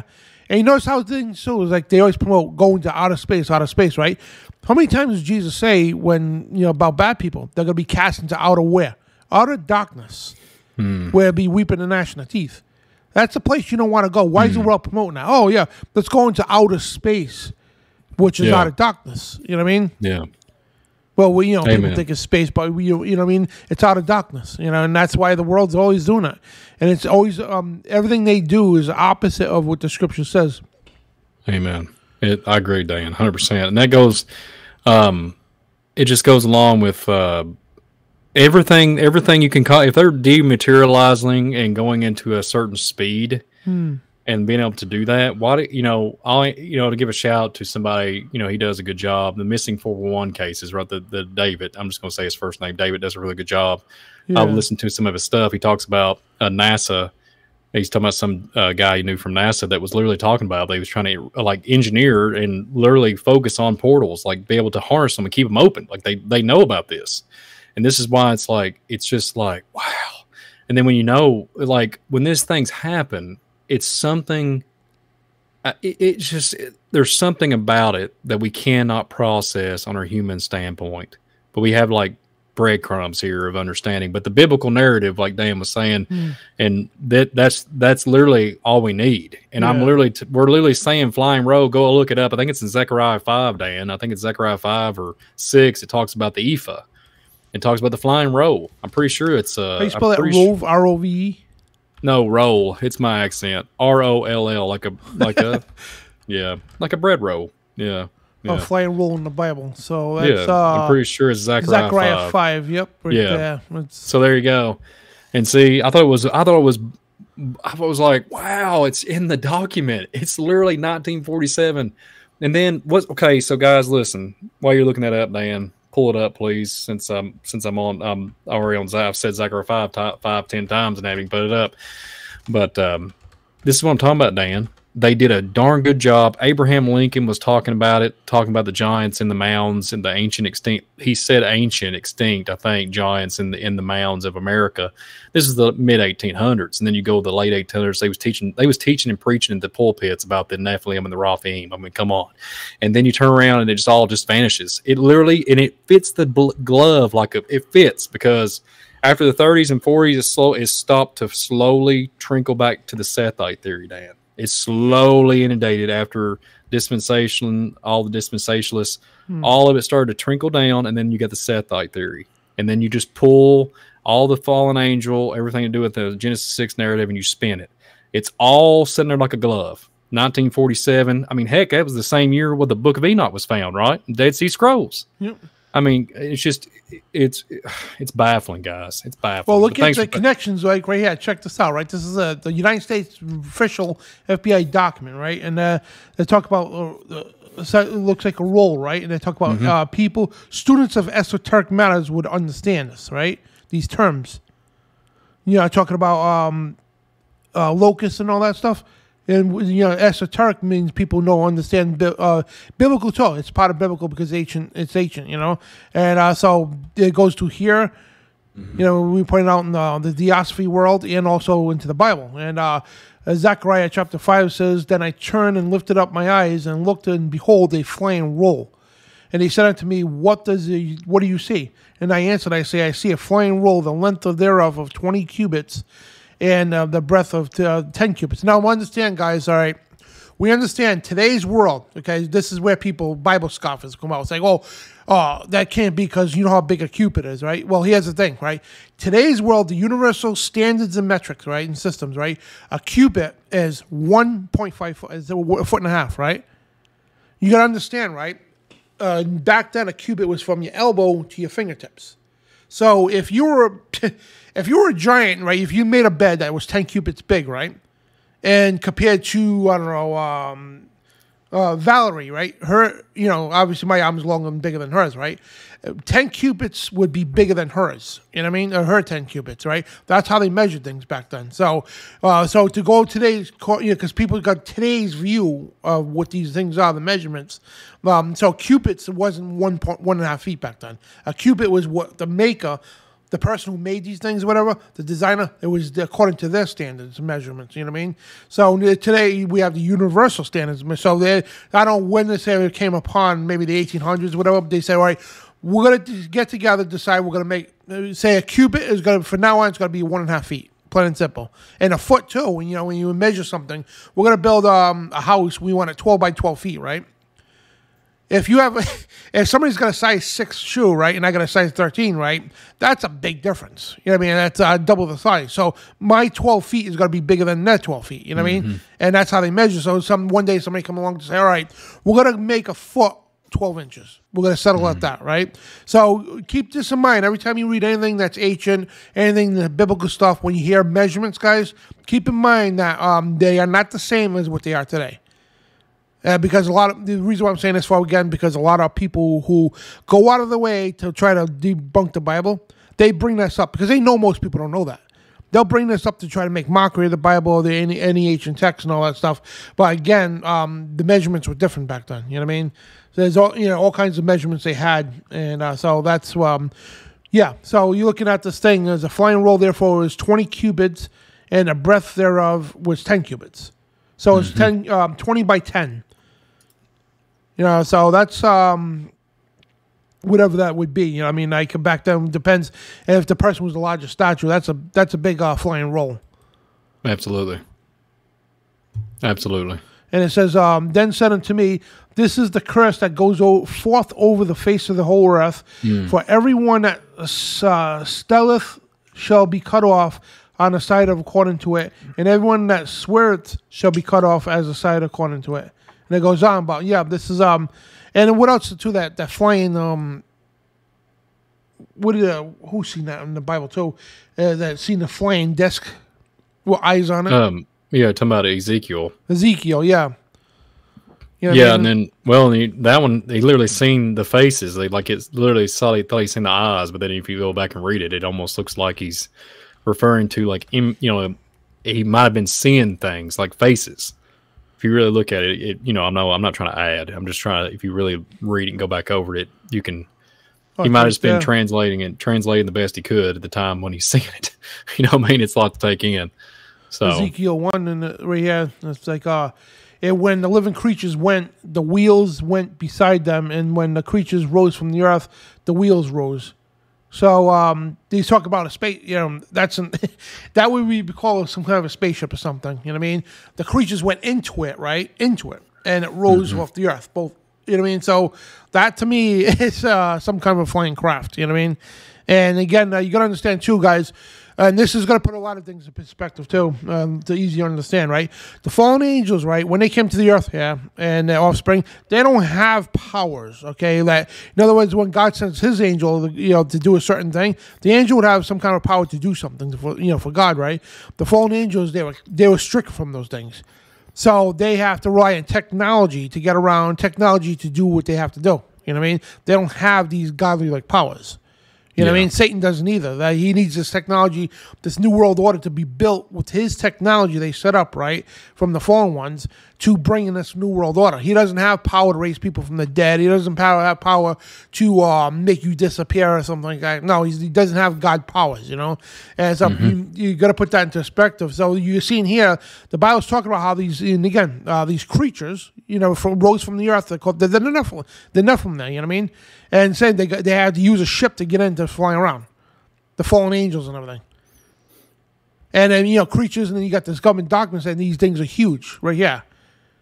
Like line 3 right there. These visitors are human-like, but much larger in size. Now, if you can't put this two together, guys, and this is esoteric here, the Theosophy world, right? And FBI.gov, okay, and the Bible. 1, 2, 3, right there. So this, and it happens to be all of it matches. You know what I mean? And so you can't make the stuff up. You can't. The ones who do make stuff up is people in Hollywood, the New Agers. Who the thing is, the top people in the New Age movement, they know damn well, okay, what these things are, but they don't want you to know that. They want you to blindly serve these or mimic or love these things, so you willingly follow this deception, guys. This is a great deception. And I'll get to the Bible verses in a little while after Brian's done with his presentation, man. But when they're gonna come back and everything else. So this is like some heavy stuff, man. And it is some heavy stuff. Amen. It is. And anytime, guys, these things are going to appear. You know what I mean? The Vatican, we could go over this all the time, man. The Vatican, they built a telescope called Lucifer, and they said the acronym, I forgot what the acronym stand for, but there's always no relation to actual Lucifer. Yeah, right. And popes are going, last 2 popes to say, well, yeah, we would baptize alien life, right? And the UN appointed official space ambassador, her job was to greet alien life if they appeared, you know what I mean? So we're talking about some biblical stuff and Hollywood stuff coming true, you know what I mean? And this is real stuff. And again, they're going to come back. When these things come back, they are going to appear to be your saviors. And I don't know if you've seen the movie The Knowing or the History Channel. Is their number one show still to this day. It's like 10, 12 seasons. Is Ancient Aliens. Oh, yeah. Yeah, that thing's still rocking. And the top-rated show, And so what they do is they present these aliens in a new age point of view. You know what I mean? Now, granted, they'll have a couple people on, have a biblical perspective, but they don't highlight them as much. They try to promote it as a new age. Because the thing is, they try to hide this for years. So people are coming into it. So now what these major networks did, they jumped on this bandwagon. But what they do is they entice you to, on the show to say they're this or that. When you watch the show, they try to promote this new age version or try to dismiss it. You know what I mean? So you got to watch out what these shows do. But yeah, and you have that wacky scientist with the crazy hair. And they use him. His name. Yeah, they use him all the time. You know what I mean? And he buys and sells that entire New Age movement. We're gonna evolve like them, and they're here to bring us because they're gonna tell you guys they were here in the ancient days, and yes, they were here in the ancient days. They're gonna tell you that they helped mankind build cities. They helped mankind develop technology, and they're 100% right with that, except for the deception part. They're gonna say there are creators. We were seeds here planted by them, all kinds of garbage, and we're offspring of them. No, not even close to the truth. You know what I mean? So they're going to tell you real facts that happened in the ancient days, and they're going to prove it. We could prove it now with using the Bible. We could prove it now using ancient cultures. They were here, you know what I mean? And they did do certain things, you know what I mean? And so the Mayan history and the ancient Aztecs and Chinese, Greco-Roman, all that stuff, we could go on forever with it, but this is they're going to promote this, bring it back up, say, look what they did, even though they denied it for how many eons, but they're going to bring it back. Yeah, they were here, they did this and that. Yeah, you're right. But then they're going to use that truth and put in that crap into that truth to say, oh, yeah, there are creators. You know what I mean? And like the movie The Knowing with Nicolas Cage, that's the persona they did. And they noticed when they destroyed the earth, right? They took one boy and one girl, and they put him in another planet, whatever, or regenerated Earth. I'm sorry, and where was there? There's a giant tree, the tree of knowledge. You know what I mean? The tree of life. I'm sorry, and all this new age crap they're pushing out there through the movies. And the thing is, this stuff soaks in people's minds. You know how bad the TV is. Now, me and Brian, we do spiritual warfare. You know what I mean? We know, you guys, you're pretty knowledgeable in this. Now, people watch the show Supernatural. They think pouring salt on the windowsill or around the circle is going to keep them safe from demons. You know what I mean? And they think they're gonna lick you. They're gonna lick your windows and come on in. Yeah. Yeah. Yeah, you know what I mean? Like, they promote all this garbage, and Aleister Crowley's a demon. He's running around doing... No, he's not. He's running in hell. That's where he is. You know what I mean? He's not no demon, And so, like, people would be indoctrinated by these TV shows. The thing is, they think they're so... Well, I'm a spiritualist. And I met some of these clowns. Oh, I'm a spiritualist. And they're using sage and salt and all. I'm like, dude, you got to stop watching the Supernatural, because you watch every episode of Supernatural doesn't make you a spiritualist. You know what I mean? The spiritualist comes from this. A real spiritualist. It's called the Bible. You know what I mean? Spiritual warfare. You know what I mean? And that's where it really comes from. That's the truth of it, anyway. Then you get the garbage and the occultic knowledges and all that stuff. But sorry to go off the handle here. No, you're fine, Dan. This is killer. But I love this is pretty cool. And thank you, somebody that just donated. Armando. Bless brother. you. Thank Armando. you so much. God bless you, my friend. Thank you for the donation, man. Bless you, brother. Yeah, Dan. So if you go back real quick, I just want to reiterate on the FBI. If you think about this, so I thought the Roswell narrative was they crash landed. Just think about this. Read what it says and go back. Part of the disc, like the FBI file, it goes and it says number 7, right? Well, all of it. When it just go back to number 1, it says part of the disc carry crews. Like it was it was just a very inviting event. just read it. Just think about it. Number 1, part of the disc carry crews. Others are under remote control. Their mission is peaceful. The visitors contemplate settling on this plane. Notice it says plane, not planet. Yeah, I know. Exactly. Preach it. Exactly. And this goes back, if you really correspond the data, this is after the Admiral Byrd event. This is after Admiral Byrd, but not too far away. And this goes back even with Amelia Earhart, and then the Charles Lindbergh, and then I can go to Adolf Hitler. I could go into some deep study on all this, and this shows up in 1947. But their mission is peaceful, it says. And it says these visitors, like it's a very peaceful transaction of communication. These visitors are human-like, but much larger in size. Come on now. And they're okay. I always thought when I was a kid, and all the way up for years, they crash land, they find all the parts. This is a totally different narrative, Dan. I'm sorry. Like it's saying that they carry the crew. Oh yeah, just sunshine and lollipops. The part of the disc are carrying crews, other under remote control. Their mission is peaceful, and the visitors are contemplating taking up and staying at the Motel 6. I mean, I'm being sarcastic, but they're setting up shop, getting ready to have a 7-Eleven Slurpee. Yeah. Okay, and get a candy bar on the side as they got the drive-through going. Remember Indiana Jones, the last one though, with the crystal skulls, right? Oh yeah. And right at the end of the movie, remember that old wacky guy at the end of the movie?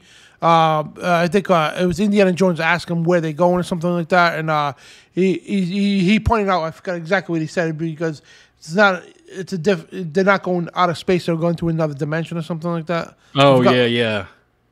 How did that go? Didn't he go? This is how he sounds, Jonesy boy. Didn't he sound like that? Like had a different. It's the distinct voice. It's Jones. Yeah, it's the best I can do, guys, off the top of my head. But I know you're talking about. They said it right in the movie too. They're interdimensionally. Yeah, you know what I mean, and it's true. And that was the Crystal Skull. That was a good movie. I think they were in the Mayan temples or something. Absolutely. But man, it's not. It's not. It's just all. It's in your face. Yeah. It's just blowing my mind.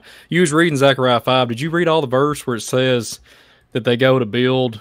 Then they said unto the angel that talked with me, whither do these bear the ephah? And he said unto me, to build it in a house of the land of Shinar, and it shall be established and set there upon her own base. If you think about where that location is, Shinar, and you look not too far from Mount, if I'm not mistaken, Mount Hermon, it's not too far, Dan. Just think about it. That's in Zechariah 5. You got done reading when he's reading earlier about the flying roll and the resemblance through all the earth. It's at the end of chapter 5. It's the last verse. I just want to bring that up.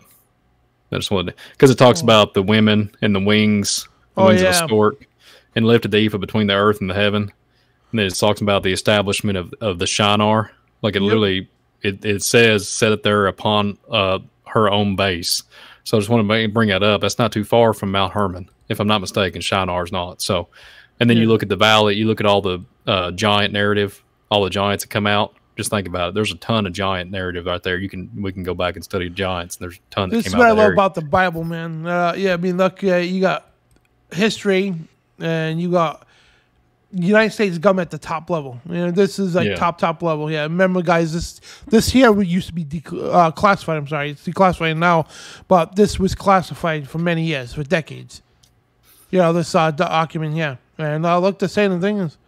You know, like you can't make the stuff because this is right there, you know, a different plane, not a different planet. And they even specify that. They don't come from another planet. You know what I mean? They specify that.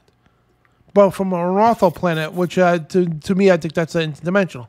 They hear about, you know, I mean, it's like weird, you know. I was learning a little bit more into that. It was like almost like I heard words when I was researching, it would come up like mirroring or like into our parallel. Like when you get on, it would get into the interdimensional dimensions, but it would talk about still on our plane, but somewhere we couldn't reach, so to speak. And then you get into gateways and stargates and all that. It's crazy, Dan. It's just crazy. Like what I'm getting at, when you go back, if we went to Roswell, and this Roswell event happened in 1947, but that's the main heavy hitter, right? Where everybody kind of, you know, resonates with, and you go to it. What about all the other thousands, just hundreds of years alone that was never so called, even recorded? Let's just go back 500 years, 600 years. Who was what and where we when, right? Yep. Well, did they wait? Was this all just just one small? Well, I wouldn't call it small. We're literally reading FBI documentation, and then you got all the giant narrative all the way back to, I mean, literally Genesis 6 narrative, and. I just don't know, Dan. There's a lot of stuff that I pray that the Father gives us knowledge on and allows us to understand it. But I'm telling you, man, there's some crazy stuff out there, brother. Because I mean, just like this right here, this is what kills the paradigm for me. And if you want to go back to those couple of those websites I sent you, that FBI or not FBI, but UFO popping the bubble, and then that other one with the UFO deathbed confession. You know, if you want to tie those in, talk about those. If you don't, then we can get on that project. Talk about Project Blue Book a little bit. If you want to read that one article. Let me put that in here. Yeah, but this is a deathbed confession, and the other one you said. Yeah, either one. If you want to read it, I feel like I've been talking too much, and it kind of give me a chance to rest my breath, or rest my breath. Yeah, breathe in my dry throat. So. What was the other one? All right, I got this. Yeah, you can do either one. It's fine. Either one. I'll pop them both up there. Yeah, I'm excited. It doesn't matter what order they're in. Yeah, so this came out recently too. It's Inside a UFO, The Sun, and many other publications. Insider info: UFO deathbed confession made by ex-CIA agent details sightings of live extraterrestrials. Area 51 claims researcher. So that's the gentleman right there.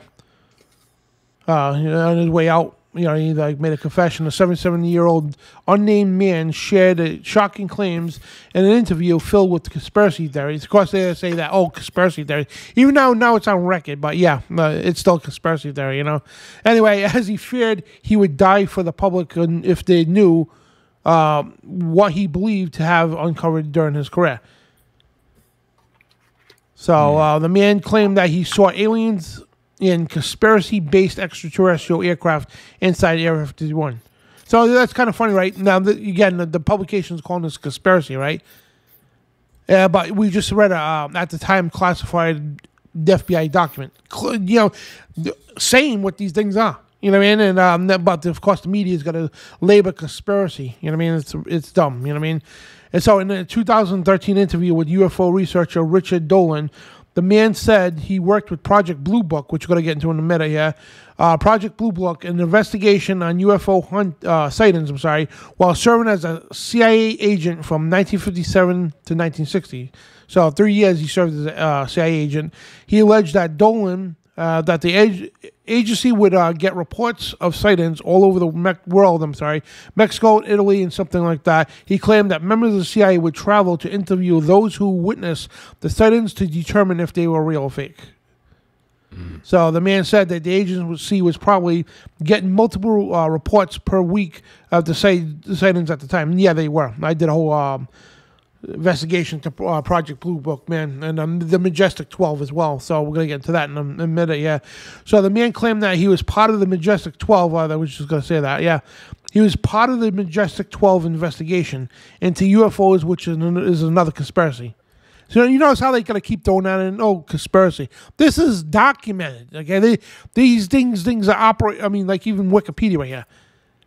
They even, you know what I mean? These things are documented, and I hate when they keep doing that. Oh, conspiracy, act like it's fake, but we're gonna report it, but they're gonna water it down too. So they gotta keep doing it, But anyway, according to the FBI, the two FBI officers received similar versions of the memo entitled Operation Majestic 12 in 1988, claiming to be highly classified government document. And the memo appeared to be briefing of newly elected President Eisenhower on a secret committee created by an exploit of a recovery of an extraterrestrial aircraft during the cover-up from the public examination the FBI wrote. And we just actually read those some of those documents, you know what I mean? So, it's not a conspiracy. These are things that are real. You know what I mean? Plain and simple. Yeah, absolutely. Majestic 12 is a big deal, by the way.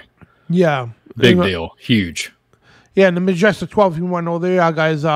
It was known as MJ-12, short for purported organization that appears in UFO conspiracy theory. Of course, they keep conspiracy theories, even though they're on record now, you know what I mean? So the organization claimed to be the code name of an alleged secret committee of scientists, military leaders, and government officials formed in 1947. Hey, what year was that? The FBI thing you just said? 1947, right? Mm-hmm. That document you just read?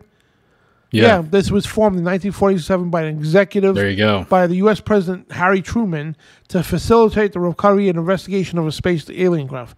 Yeah, we just read that. That what they're saying here. We just read that. We just showed you guys a document on that. So I guess it's not a conspiracy theory after all, is it, Wikipedia? You know what I mean? And the FBI declared the documents to be completely bogus, even though this is dumb. Oh, they're completely bogus, even though they got the documents on it. An elaborate hoax. So they said that for a while because they were playing plausible deniability. Now they're admitting that, no, it's not a hoax now. So update on this, the FBI, they're not saying it's a hoax no more because they actually just released it. So Majestic 12 remains popular among some UFO conspiracy theorists and a concept and appear in the popular culture, indulge in television, film, and literature. So, yeah, we just proved right there that, it's no longer a conspiracy theory. When the FBI says, it's a conspiracy theory for decades, right? And then all of a sudden, nope, it's not a conspiracy theory. You guys were right about that. Yeah. Absolutely, Dan. And it's just interesting that they bring, these records are able to be accessible online. And I think it's either they have to do it because the father pulls it and has to literally bring it to light. And they have to, but it blows my mind that I'm not putting nobody down. This is some heavy stuff. I mean, this is some really heavy stuff. And if if a lot of people would probably just blow this off, but I pray that it actually gives people some understanding of what we're trying to accomplish here on this broadcast. But, read some of this stuff and really look into it. And it's just like I said, this is up my alley when it comes to, all the giant narrative. That's what I'm saying. The Indians knew this. In ancient cultures, and I remember seeing something about a year ago, and I mentioned this before, that all the people, all the countries, this happened last year, I think. This is the rumor that I heard. All the countries came together and they said, how are we going to defeat this ancient enemy? Like they're talking about this ancient enemy of some shape or form. Going back to old tablets, stuff that wasn't even nothing to do. You're talking about emerald tablets, stuff that wasn't even nothing to do with biblical. But they was looking at biblical literature and other scrolls and other time frame, other civilizations, and saying, we got beat up. Literally, I heard this from I can't remember where it was at. This is about a year or so ago. And saying, how are we going to defeat them this time? And I kept thinking, how is this even biblically sound You know, I kept praying about it, but it is kind of interesting whenever the whole Kiev thing, you know, when the Kiev and they spin the narrative and said the UFOs is helping over in Kiev and all this stuff, it kind of blew my mind because over a year, you know, prior, they was talking about this war of some shape or form that was going to be coming back around the bend and talking about some type of beings of some shape or form. And the only reason why I come across it is because I was looking at the star forts. So I just stumbled upon it because I was looking at star fortification and all that, and I was like, something's not right. Because, and based off this FBI article, when we talk about vibration and the vibration rate and the dense matter, we talking about stuff like that. You get in some deep topics. You talk about dark matter and all these narratives when you hear about some spinning with Hadron Collider and CERN, all this stuff. I really do think weather they have to have certain type of climate, and then they pop in and they pop out. And that's why we have storms that are seated, and that's all I'm going to say.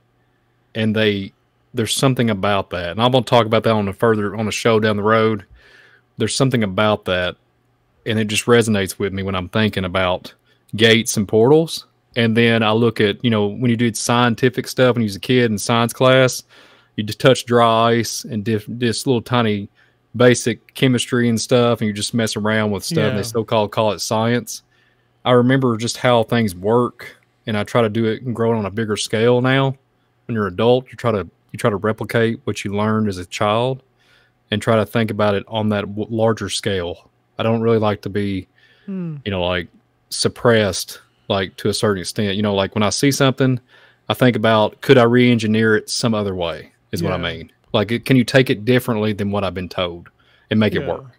It just makes me think, because you hear just like when that article is talking about re-engineering, like some of the other article that I had, there was another PDF file. I don't even know if we have the time to read it.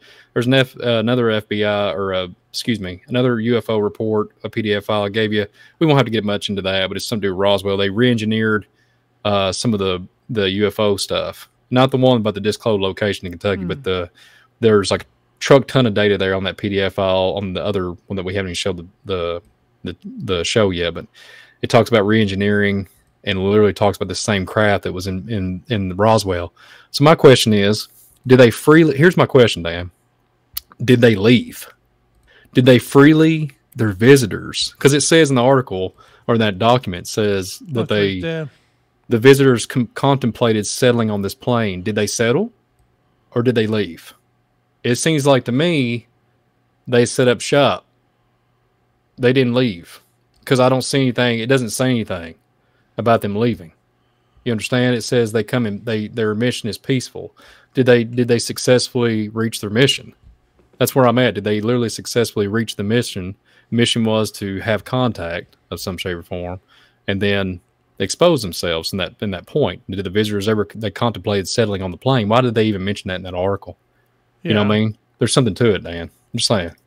Anyway, it's crazy. You know, it's funny because all the years of lying they did to try to cover these things up. Now they're saying, "Oh yeah, they're real now," and "Oh yeah, we weren't lying now." You know, it's like because you can't hold those people accountable no more because half of them are dead or like in an old age home or something. But another one here that Washington, WSJ, I think whatever it is. But yeah, I sent that one to you too. Yeah, there you go. This one's good too. Yeah, the UFO bubble goes pop and watch skies. Watch our intelligence agencies and penchant for disinformation. So yeah, call it a build-up to letdown and the latest of the required intelligence reports of Congress. And the UFO question undergoes prolonged and likely angst filled with vetting for the being delivered to the relevant committee. So, Trump was like, "Oh, I got to release the UFO documents, right?" And they didn't release them all. You know what I mean? They're not going to either. You know, they're going to only release just enough to get your interest in it and stuff. You know, and they're going to release it slowly as it goes along. But like the JFK files too. Notice they released half of them. They said the other half would threaten national security. No, because if the public seen the other half, they would see that the federal agencies were involved in the assassination. You know what I mean?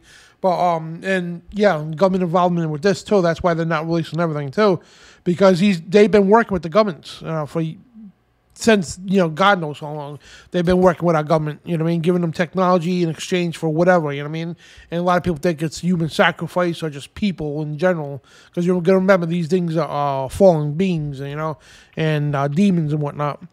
So, so a month has passed since leaked content was detailed in the New York Times, but still document has not appeared, and it's not hard to guess why. Its findings will be suppressed only to those who imbibed in previous official disinformation on so-called UAP, which is the new name for UFOs, unidentified aerial phenomenon. The most credible and widely trumpeted sightings by the Navy pilots are now explained as illusions. So remember that? We've seen that? The Navy pilots following. That's a picture right there. The Navy pilots, and they're saying this is an illusion. The Navy pilots, they had an illusion. Even though we see it, we see in the videos. So it's so dumb, really is. And though the Chinese surveillance drones do operate in areas where U.S. trained flights occur, and mind you, a drone can't go fast as a fighter jet. These fighter jets were barely keeping up with these things. These are conventional drones with no unusual capabilities, and they went on uncanny speed, supernaturally maneuverable objects mentioned in the previous accounts.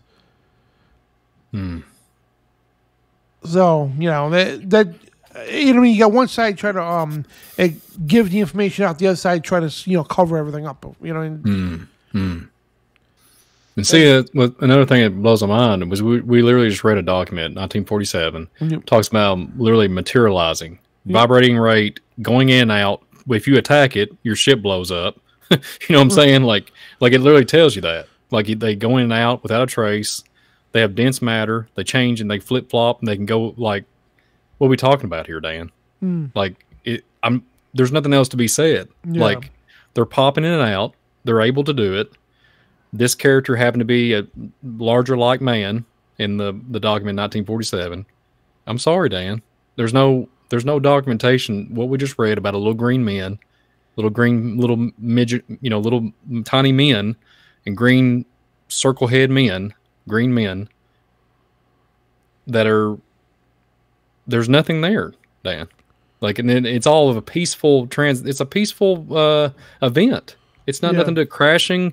I used to read, years ago, there was, bodies and nothing, nothing was good. Everything was just obliterated, and we just savaged the parts, and we had the body, and we tried to bring them back to life. All this crazy stuff, all this narrative you heard and read, and it's like, good night.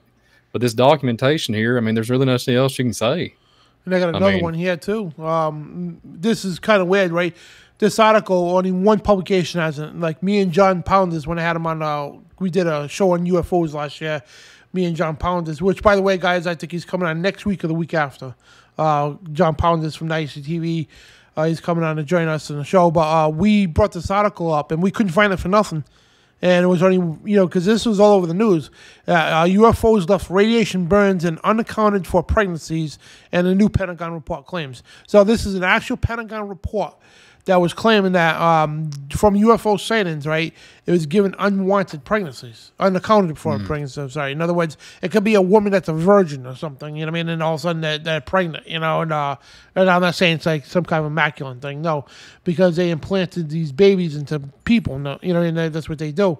And if you know anything about the scriptures there, the fallen angels, that's what they did. They had sex with the woman on the earth and procreated these beings, So... The Pentagon was saying, unaccounted for pregnancies, leaving radiation burns and everything else. And it's 1,500 pages of UFO-related research were just declassified as part of the FOIA request. Now, again, this is not a conspiracy theory. This was actual documentation declassified by the Pentagon. So encounters with UFOs have reportedly left Americans suffering from radiation burns, brain and nervous system damage, and an unaccountable pregnancy. Imagine that. And according to a massive database of the U.S. government's reports recently made public through the Freedom of Information Act. 1,500 pages of document. That's crazy, man. But, the point is, like, unaccounted for pregnancies. Well, then another thing, I think in that 1,500-page report, I've been really big on this, is that same 1,500-page report talking about time travel capabilities and saying the Pentagon knew about it. I think it's 70 years. I think they knew about the Pentagon had a time travel capability mechanism of some shape or form, and that has to go along with the pregnancies of the Pentagon.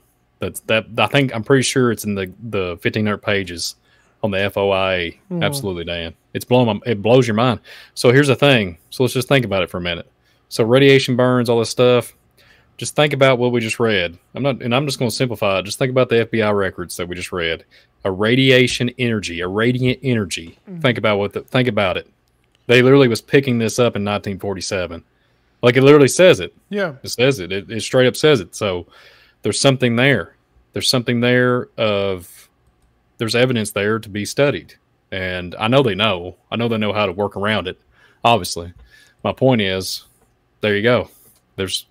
And that's what I'm saying. Like, there's something else. There's more that's going on. We just can't. Yeah. It just can't process it. I mean, we can probably get into a theory, but some deep dark stuff going on, man. And if you want to bust into Project Blue Book here, I got the page up from the National Archives. Yeah, absolutely. So, Dan, you just talked about the deathbed confession, and I'll just read the general information. It's kind of interesting. What was we talking about the other night on the Twilight Zone? You remember? Didn't you mention the Twilight Zone show to me? Yeah. But that was last Friday. I think it was Trey might have said it. Or you said it. You talking about he was mentioning the Twilight Zone about Serve Man. That old Serve Man. It was like a giant, and literally the book, it was translated in a different language. Yep. And like literally Serve Man. How ironic. Yep. You remember that? You remember that video? So this is what it just reminded me. And I think there was a cookbook. They thought it was an instruction book, but it was a cookbook. Yeah. That's creepy. So that was the old classic, the black and white Twilight Zones with Rod Sterling. Oh yeah. Yeah, there's in the episode, for people who know what it is, the episode aliens came down to the earth, right? And they said we're serving men, right? And the thing is, the whole thing, they thought they were for man, helping man out, mankind and everything else. And they had these guidebooks they could and the cover said serve man, right? Then the book was written in the alien language, right? So they thought, all right, they had come to serve us, help us and all that. No, it was actually to serve man, to eat us. You know what I mean? It was like kind of creepy, man. Yeah. It's just crazy. The guy goes like, no. He gets on a spaceship thinking, because what they do is they're taking everybody on spaceships to bring them back to their planet, and to serve man and all that stuff. So the guy gets on a spaceship, and then he learns at the last minute, oh no, it's a cookbook. You know, I'm going to be their food. You know. And he was going to go to his Othario, plane. So. This blue book. So the blue book, right? It's going to get into some really deep stuff. Me and Dan's already covered the Majestic 12, and we're going to talk about it again. General information: the United States Air Force retired to custody of the National Archives records of the Project Blue Book relating to the investigations of unidentified flying objects. Project Blue Book has been declassified, and the records are available for examination in research room. The project closed in 1969 and have no information on sightings after that date. I want to bring this up. Isn't it interesting? It's 1969, Dan. Just think about that for a minute and get back to me. Think about what happened in the late 60s, right? There's a lot of things that happen. So there's a gentleman. Real quick, let me get back on that. So the 1969, talk about the moon, all that, the whole call, moon landing, all this stuff, right? And then you can look into Project Pegasus. Project Pegasus, if not mistaken, Project Pegasus went on into the 60s, I think. And then Philadelphia Experiment. Okay, this is what I'm going to do in a future show. Philadelphia Experiment. It lasted until 1961. I'm pretty sure, and I'm going to there was a question in the chat. DJ, I think it was DJ G. I'm going to get to answering that because it kind of goes along with that question. I'm going to go on with that question that was asked about the Navy ships and the UFOs and all that. And that I can go on that's a good question because I can really get into a good discussion over that. But anyways, project closed in 1969 and have no information on the sightings after that date. The National Archives has received numerous inquiries concerning documents identifying as MJ-12 and briefing document Operation Majestic 12, like Dan was talking about earlier. We have made intensive searches among the records in our custody of U.S. Air Force Joint Chiefs of Staff to identify their documents. The Truman and the Eisenhower libraries have also searched their holdings for any references to copies of documents in addition to the records of the National Security Council. For the Truman and the Eisenhower administrations or the custody of the National Archives, searches were made of indexes of the NSC policy paper and meeting a minute files under the subjects of MJ-12, Majestic, unidentified flying objects, UFO, flying saucers, extraterrestrial biological entities. Now, right here, well, hang on a minute, guys. Flying saucers, extraterrestrial biological entities, and Aquarius. So we could sit right there for a while and just look. The age of Aquarius, they keep associating. I'm just letting y'all know there's some crazy stuff getting ready to crack off.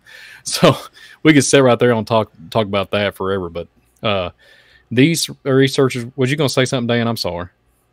Oh no! Okay. These searches were all negative with the expectation of the moratorium for general twinning, and from Robert Cutler, Special Assistant to the President, subject of NCS MJ-12 Special Studies Project, dated July 14, 1954. No joke, guys. July 14, 1954. I'm pretty darn sure that was the same month, if I'm not mistaken, Dan. I'll have to look it up real quick, but I think that's exactly the same month that CERN was almost in full operation. I'll have to fact check myself on that one. I'm pretty sure that that's the time frame because it was fully operational. I think they was almost done building it, and it was fully operational by 1955. The moratorium, one page, refers to the briefing of the take place on July the 16th. The moratorium does not identify MJ-12 for the purpose of the briefing. Then it talks about Project Blue Book. It talks about, here's where it gets really interesting. I'll just kind of briefly go over because I don't want to bore everybody because we could be here. I mean, we could be here till 4 o'clock in the morning. Give you a brief overview. It talks about talking about 3 cubic feet of records relating to the Office of Special Investigations. Special Investigations portions are arranged chronologically. Overseas Command, a cubic foot of records comprises of about 2,000 pages. Finding aids for records, including the project files. Access to Blue Book textures, records, and meeting of 94 rolls of microfilm. The National Archives microfilm reading room, and a lot of people don't know what microfilm is, but it's still around. Microfilm includes a list of contents of rolls and finding aids, photographs scattered across textual records, spin through last rolls, all that stuff. Talking about, then it gets into motion picture film and all these different things. And I'm going to bring this up real quick as I'm going to move forward. It talks about the Project Blue Book and the UFO phenomenon on this Air Force, concerning. So it talks about literally, I'll just read it. On December 17, 1967, or 1969, Secretary of the Air Force announced the termination of Project Blue Book, the Air Force program for investigation of UFOs. From 1947 into 1969, a total of 618 sightings were reported to Project Blue Book. Of these, 701 remaining unidentified, and there's probably 10,000 or thousands and thousands of pertaining. I mean, it's been off the chain here late in the last 2 years. There's been sightings.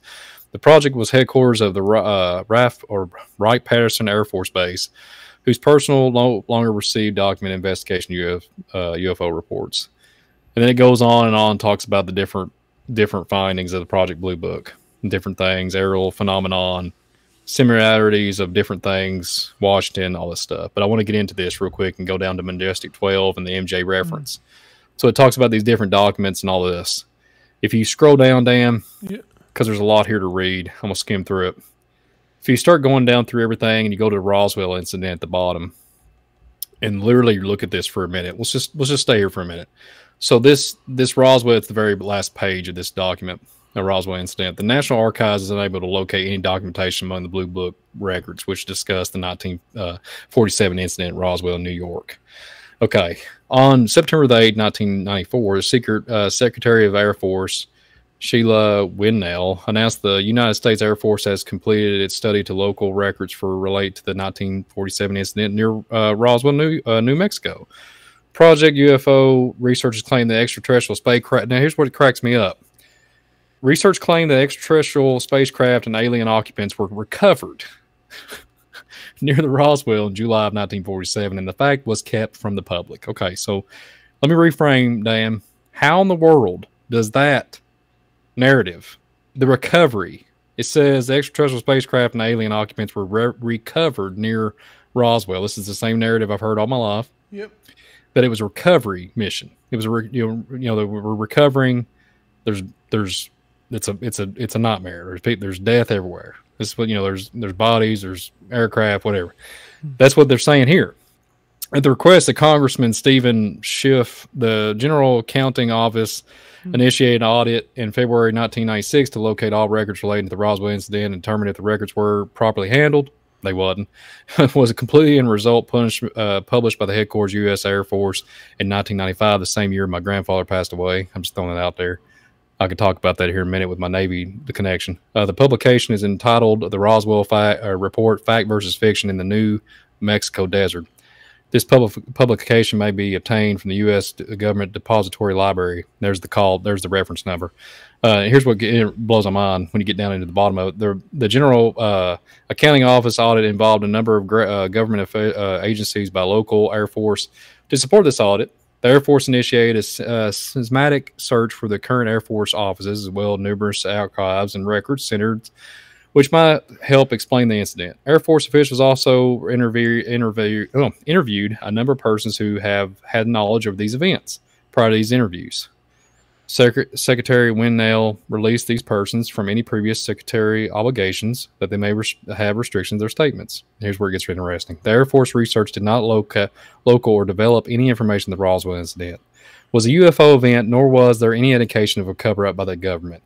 Information obtained through exhaustive records, searching, and interviews indicating the materials recovered near Roswell was consistent with a balloon devised of the type of used in this classified project. No records indicate or hint that the recovery alien bodies or extraterrestrial materials. All documentation related to this case now declassified and information in public domain. Documentation has turned into the office of the Air Force historian. So you mean tell me there's no alien bodies and no extraterrestrial materials? That's what the document says. But this is relating to the majestic weather. Giving you a brief overview of. So get back with me, Dan. And I want to point out too, guys, how this works. So because a lot of they know what they're doing. So the intelligence agency. So basically, when somebody one of these documents get released about a project, and what they'll do is you can see the project stopped in 1969, right? The project, whatever it is, I think it ended. The project ended in 1969, right? And anytime you bring up something like Operate Project Stargate, we did a show on, right? And they'll say, well, it stopped. But the thing is, what they don't tell you, right? They let a program go for a while, right? And what they do is when it's ready to evolve the information, whatever, they'll stop the project, right? This way, on record, it stopped. And they said it just stopped, right? But they'll continue the same stuff to a new operation. And when the public gets onto that, it's getting to the next step, they'll stop that project and rename it something else again. And they'll keep doing it. So basically, they'll put you on a rabbit trail, basically. You know what I mean? Mm-hmm. And so, and again, they use this purposely in the media too. They'll say, well, it was they'll say, first of all, it's a conspiracy theory. They're like, whoa, what do you mean conspiracy theory? Because we just read a document from the FBI about Project Blue Book, right? And they're like, well, yeah, right, all right. Blue Book was legit, but it stopped. They stopped doing it. No, they continued the project to another project. And and that's how they do it. They jump all over the place, so they leave a rabbit trail. And most people are gonna be like, yeah, I'm not even gonna bother following that. And they don't call them intelligence agencies for nothing. They're psyops. You know what I mean? They know how psychological operations. They know how to strategically do this, so the public will never catch on. You know what I mean? And this way, it's called plausible deniability. Yeah, we looked into it, but we stopped it. No, you looked into it, you kept going, and then you took the research, brought it over to another project to continue off that. You know what I mean? And, the Project Stargate, they said, they use like psychics and all kinds of people who had any kind of a clairvoyance, astral projection, all that stuff. And they say, oh, we stopped it. But no, they still work to the government for this day. You know what I mean? They still use people like that to this very day. They work for the United States government, So, in our government, they deal with witchcraft, literally. They deal with witchcraft. They deal with all kinds of occultic stuff, you know what I mean? And that's what this whole thing is about, spiritual warfare, and our United States government deals with these entities, and they talk to and everything else with these entities and get information from them, get technology from them. And if people think, right, this touchscreen technology here, if you think this came from somebody's imagination or whatever, a human being, no. This stuff is definitely not of us. You know what I mean? And the thing is, this year, this is iPhone 12. They got 14 out now, whatever. But even if you got iPhone 14 right now, if you got one right now, just say we'll use that by the numbers, right? What they got, okay, they probably got an iPhone 30. I'm just saying, you're just using it for example, you know what I mean? So if you think you have the best computer, the state-of-the-art computer, the best whatever, that's old stuff compared to what they have. You're just getting the remnant, the rundown of the junk of the junk, you know what I mean? So what the United States government's got better than you ever can imagine, right? And their cell phones, right? They have government cell phones that the batteries last for weeks on end, you know what I mean? And all that stuff is a lot better technology than what we got. And what they got is a lot better technology than the government got, you know what I mean? So it gets passed down and you get better weapons and everything else. All this weaponry and everything else comes from them too, you know what I mean? And again, the fallen angels are the ones who taught man how to make weapons, you know, back in those days, you know? And so the Book of Enoch talks about that, you know? So this is, nothing new under the sun. We got to say that all the time, because there's nothing new under the sun. This is what's going on, man. And again, they deny everything, and they call you conspiracy theorists. To just, they do that for the CIA coined that term, conspiracy theorists. You did. Because what it does is it makes you feel stupid, and that's what they know. If people keep spreading that, it makes people talk about it less. Oh, I don't want to be labeled as a conspiracy theorist.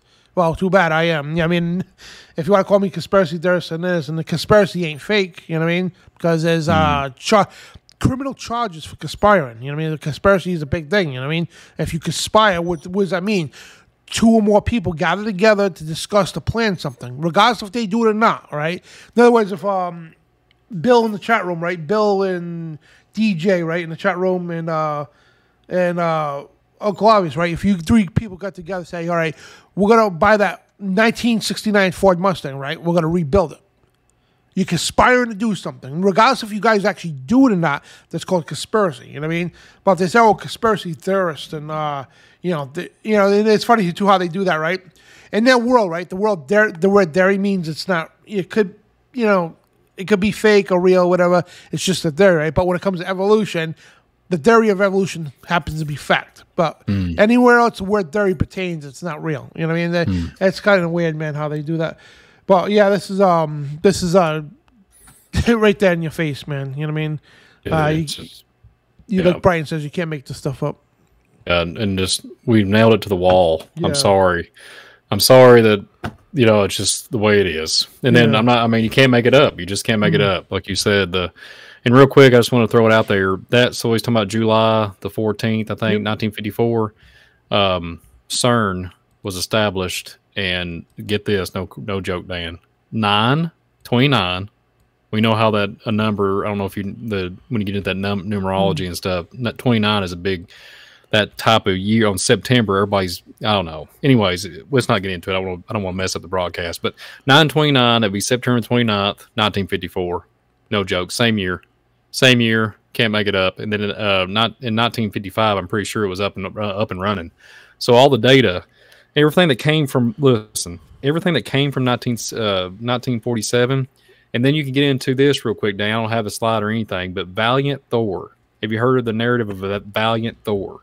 If you look up Valiant Thor, and that's the so-called in the CIA documents, all this stuff, supposedly some man that could speak all kinds of ancient languages and do everything and say he was like not from this earth. Literally Valiant Thor. I think that's how you say it. It kind of goes along with the broadcast because they said he was an alien or whatever. But he supposedly worked with the people of the government for many years. So what I'm getting at, it's kind of interesting how the timeline really corresponds. There's a lot of before the moon so-called theory of the moon landing. There was all kinds of we got CERN built underneath the ground before even we went to the so-called moon. So let that resonate in your mind. I think all this correlates with it. I think everything we talked about in the broadcast goes a lot hand in hand. So that's just my opinion. So anyways, I got some slides on one of the. Yeah, go ahead, Dan. Go ahead for real. Just chime in. Like 5 or 6 of them, whatever. But yeah, chime in. I'm about done anyway. So chime in. Yeah, go for it. The biblical stuff, basically, we'll talk about Revelation 16, right? And so we'll get to that in a minute. So, and yeah, they look like spirits of devils working miracles. That's what the Bible says. We're gonna get to the full context. So. For the spirits of devils working miracles, which go forth to all the kings of the earth in the whole world and gather them to the battle of the great day of God Almighty. And that's the saying, I'm an interdimensional demonic entity that all centuries of preparation for has prepared the world to accept me. But fortunately, our fake science has convinced even all the world's religions to change their view of concern and creation to fit our science, because, they talk about that, the evolution narrative, you know what I mean? And our science, because we've learned over the centuries, if you put enough science behind a lie, it will eventually be believed as fact. But wait till we arrive with our advanced interdimensional technology, you will actually believe we're aliens, And it goes on here and says, well, when aliens invade the earth, just be aware that they're actually fallen angels being passed off as aliens to deceive the world by using great lying signs and wonders and accepting the New World Order and the Antichrist as the true God. That's a grand deception we're talking about tonight. This is the New Age deception, And we are transformers, shapeshifters, ancient demons, unclean spirits. The world covers up us as aliens and UFOs and ghosts and Bigfoot and Mothman and more. But we own the media, the government, and this is 100% truth. We own the media. This is them saying that, literally. We own the media, the government, and all the secret societies. We possess all your world leaders. We deceive you by proclaiming peace and love, but really come in the name of Satan, and we'll do whatever it takes to blind you from the gospel of Jesus. And if you notice, everything out there, guys, every darn thing out there, from education to this, even the fake churches out there, it is all direct mirror image of what God teaches. And this is why this is the most hated doctrine in the world. The most hated, I'm sorry.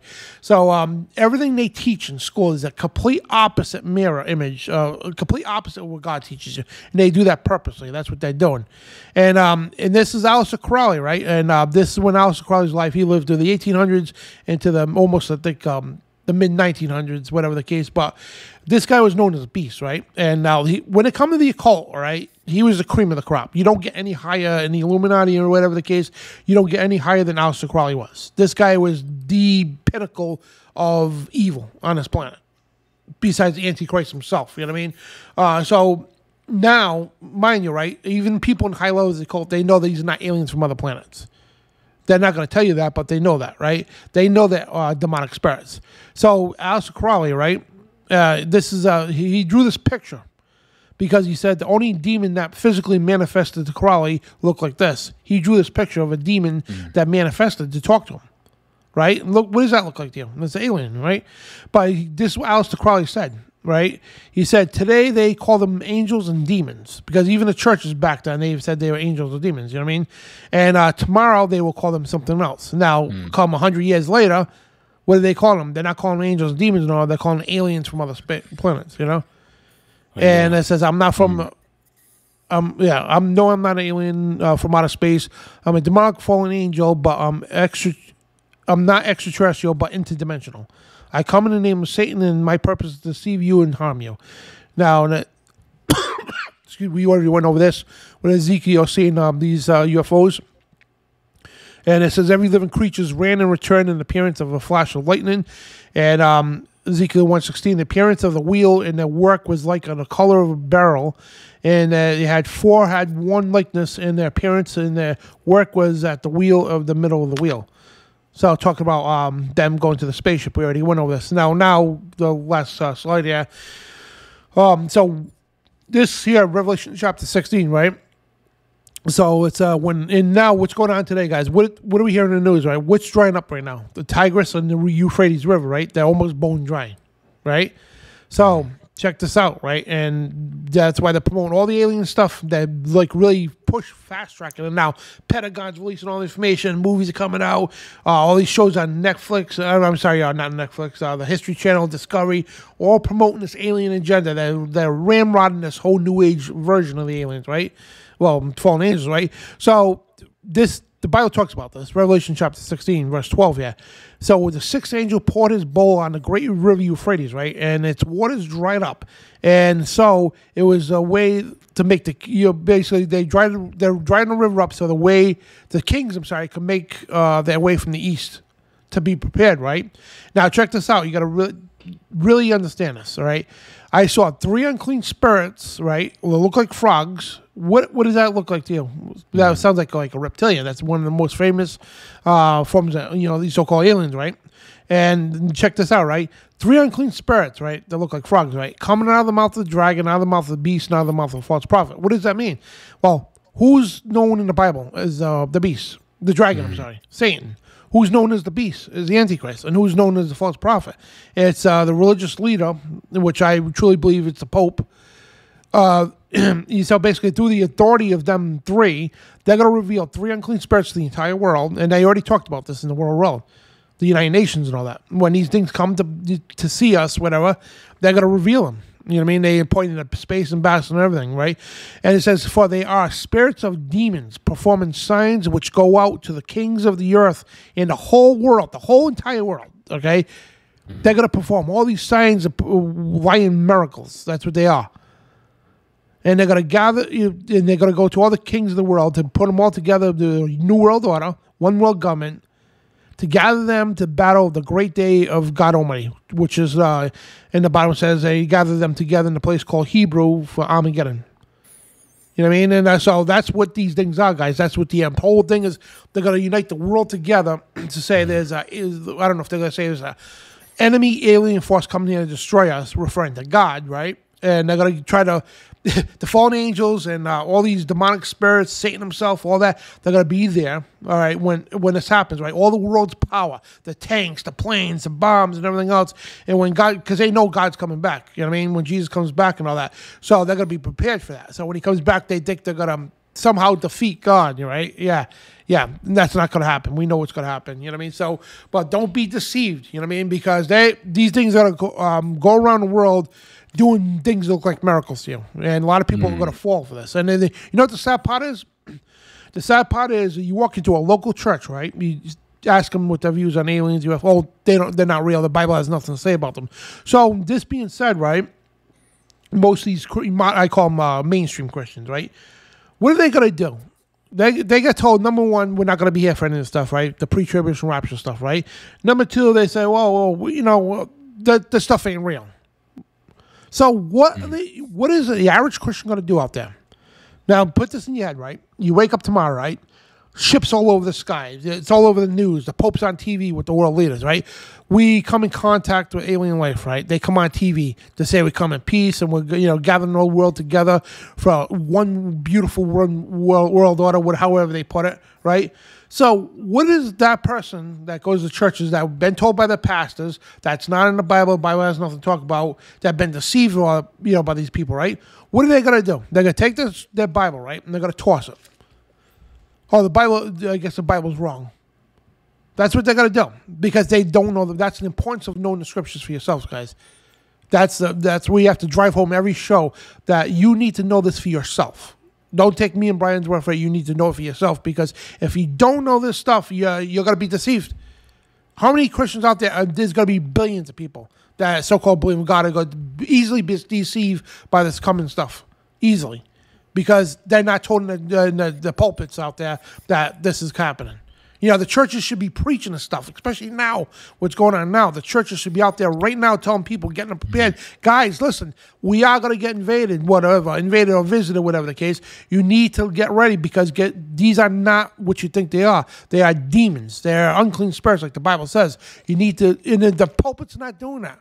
But know what they're going to do? Wait, hold it gets better, right? What they're going to do is when they do appear, oh, well, Pastor, I thought you said they didn't. No. But you know what? We need to embrace this. We need to join in this one world religion with the Pope's head in. It's such a beautiful thing. We're bringing world peace and all that stuff. And they're going to con so many Christians and all that, Catholics alike and everything else, and all these religions in general to this one world globe, which is right now the ecumenical movement, which the Pope has hundreds of world religions under his belt. even Christianity. I mean, the 40,000 different denominations of Christianity, they're all conforming to this garbage. You know what I mean? So this is what we need to worry about, and not us worry about personally, but we need to worry. In other words, we need to keep telling people, bringing the truth to them, saying, look, this is going to happen. The aliens are real. Demons are real. You know what I mean? Which the aliens are unclean spirits. You need to emphasize that, because this deception is coming. It's here, actually. It's not coming. It's here, and it's getting worse. And when these things do come in, and it's going to be, again, it's going to be a culture shock. Especially the people who think none of this stuff is real. They're going to be the first ones that just break. Because imagine that you're walking down the street, your face is ice cold in the middle of winter, and a brick comes slamming you in the face. How nasty that would be. Yeah, that's exactly what the culture shock these people are going to get. That, dismiss everything. Oh, there's no aliens, UFOs, religion, garbage, and all that. It's all BS, blah, blah, blah. Yeah, those are the people who are going to get a cold brick. A brick in the face and a cold dead to winter's night. You know what I mean? So, and that's the best way I can explain that. But man, yeah, people got to be even Christians out there. They'll go to church every week. You know what I mean? And go to all the things, and they think they know the Bible. The so-called Bible scholars. Yeah. What are they going to do? You know what I mean? Because again, this is not teached in pulpits.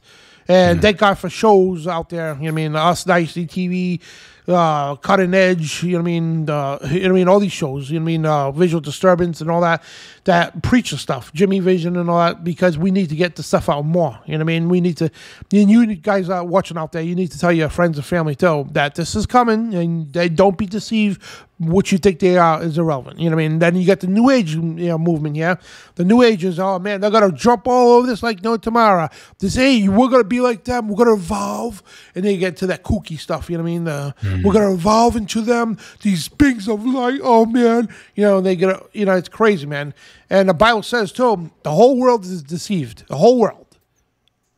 And if you think you're exempt, you know what I mean? If you don't, you are exempt if you know the scriptures. If you know this, I'm not talking about by writing a couple of notes down in your pad at the church. That's not knowing the Bible. Reading it for yourself, okay? Studying for yourself. Don't take verses out of context. Read them in this, context fully, because the whole world is deceived by Satan. Plain and simple. And for many will follow their unrestrained ways. Many will follow their unrestrained ways, and the way of the truth will be blasphemed because of them. 2 Peter 2:2, and this verse says it all. And we especially talk about highness, powers of in the air and all that. Ephesians 6:12, for we wrestle not against flesh and blood. This is literally, guys, it's not against flesh and blood, but against the principalities, against the powers against the rulers of darkness of this world, against spiritual wickednesses and high places. That's literally high places. You know what I mean? Up in the air, and like this UFOs, all this stuff, it's all coming now. You know what I mean? They're appearing everywhere out of nowhere. They're even interfering with nuclear silos. You know what I mean? We had we showed you videos, right? My buddy Darren McBreen from InfoWars, you know what I mean? He's put those videos out and had real military on to say they shut down missile silos, nuclear missile silos. Yeah, they hover over the nuclear missile silos, the military ones, and shut them completely down.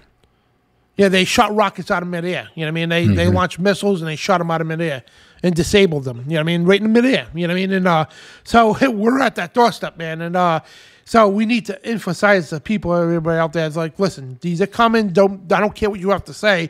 Yeah, and right now we don't have time to play games. So you need to excuse me. You need to educate your pastor. If you go to a church, whatever the case, you need to educate your pastor. And if he's not teaching us at the pulpit, guys, you need to do that. Even if after the church you get people together, say, listen, I got something to tell you. Regardless of if you get kicked out, whatever the case, who cares? You know what I mean? Tell the people in your church. I don't go to church. This is my church. Yeah, but tell the people in your church, okay, this stuff, because they're going to be deceived, guys, if you don't. Because if that pastor's not doing his job, he's going to be held accountable before the Lord. So that's all I have to say. And I don't know, you want to take phone calls or you go? Well, I was just going to say real quick, Jesus is Lord, and that's the only man that we bow to is Jesus. Yeah. And all this other stuff. We don't marvel. We don't marvel after things that's come out of the sky. You know what I mean? Like all this. And that's why they're setting us up with this, subliminal messaging in the movies and the shows and all this stuff. I mean, time travel, everything. Like you said, Dan. Like it's it's a great deception. And that, that's why we call the title of the show, the UFO-Alien Occult New Age Created Deception, because it really is. And even the documents, even like Dan was saying, these organizations are deceiving each other. You know what I mean? Like there's data out there that's literally identifying this event, and it seems like everybody just drinks the wrong drink, so to speak, and goes the wrong way, and it's just a deception upon deception. But Jesus is the way. Let the Holy Spirit guide you, and let the Word, lead you in the instruction manual that God has given us, And real quick too, if you haven't subscribed to the channel, subscribe to the Dan Bidondi Show. And then if you don't care to subscribe to Visual Disturbance, I put the link up in the chat. I appreciate you all if y'all would subscribe and to me. I really in the description as well. Yeah, we'll be blessed to have you come over and check out our material and whatnot. Yeah, it's a blessing. And I'm able to put more stuff up. I did put a show up yesterday, but I had to take it down. I had a little small issue, but I will. I've got to fix. I've almost fixed. I'll put it back up, but I'm gonna start putting more shows out on my channel because I had some technical issues, but I've got all that taken care of now, and we'll have be pumping out more shows, more content for you guys. So it took me a while. It literally took me over a month. So, and with a lot of prayer, and had to go through a lot of redoing and rebuilding stuff. But we are back on the Visual Disturbance channel. But yeah, I'm just glad to be on here, Dan. And real quick too. Just pray about all this. Pray for me and Dan. It's a lot of crazy stuff on here, big stuff, a lot of data. We jam packed this show, man. This has been I've been pretty stoked about this show. I think this has been a jam packed, informative. The internet held out for us. Praise God. I want to do this real quick before we take calls. The DJ G, I think if they're still watching, it's my buddy Daniel. Oh, okay, cool. So Daniel. He was talking about Navy and UFOs, if there's a comparison. So that's a deep topic for me. I actually take it very serious. My grandfather served in the Navy back in the 50s. And when I looked in Project Philadelphia and I looked at there's 2 boats that he served on, there's a lot of, I can't get into much of it today, but there's a lot of stuff. I take it very personal. I get really, there's something about it I've been praying about, setting a lot of data. And I just keep praying about it. Real emotional. There's spots that you fly over if you're in the Air Force, or certain spots in the ocean. The Navy knows about this, and the Air Force. You start to lose. People have I just have the reason why you all know probably that I've named it Visual Disturbance because I had an injury at work and it would relate to the brain. But praise God, I'm still coherent to be able to do shows and stuff and be able to at least function enough to serve God in this way. But anyways, there's this thing about white matter, and there's this thing about there's a watch list with people that have been hurt in the Air Force. They had brain injuries, etc. And it's not nothing to do with they had impact. It's when they were flying at certain Mach speeds and they go over certain areas. So this would be related to the show, UFO phenomenon and all that. They go over certain points of entry and over water, in the air and in the water. And they start to lose, they're not coherent. They start getting amnesia. They start forgetting who they are.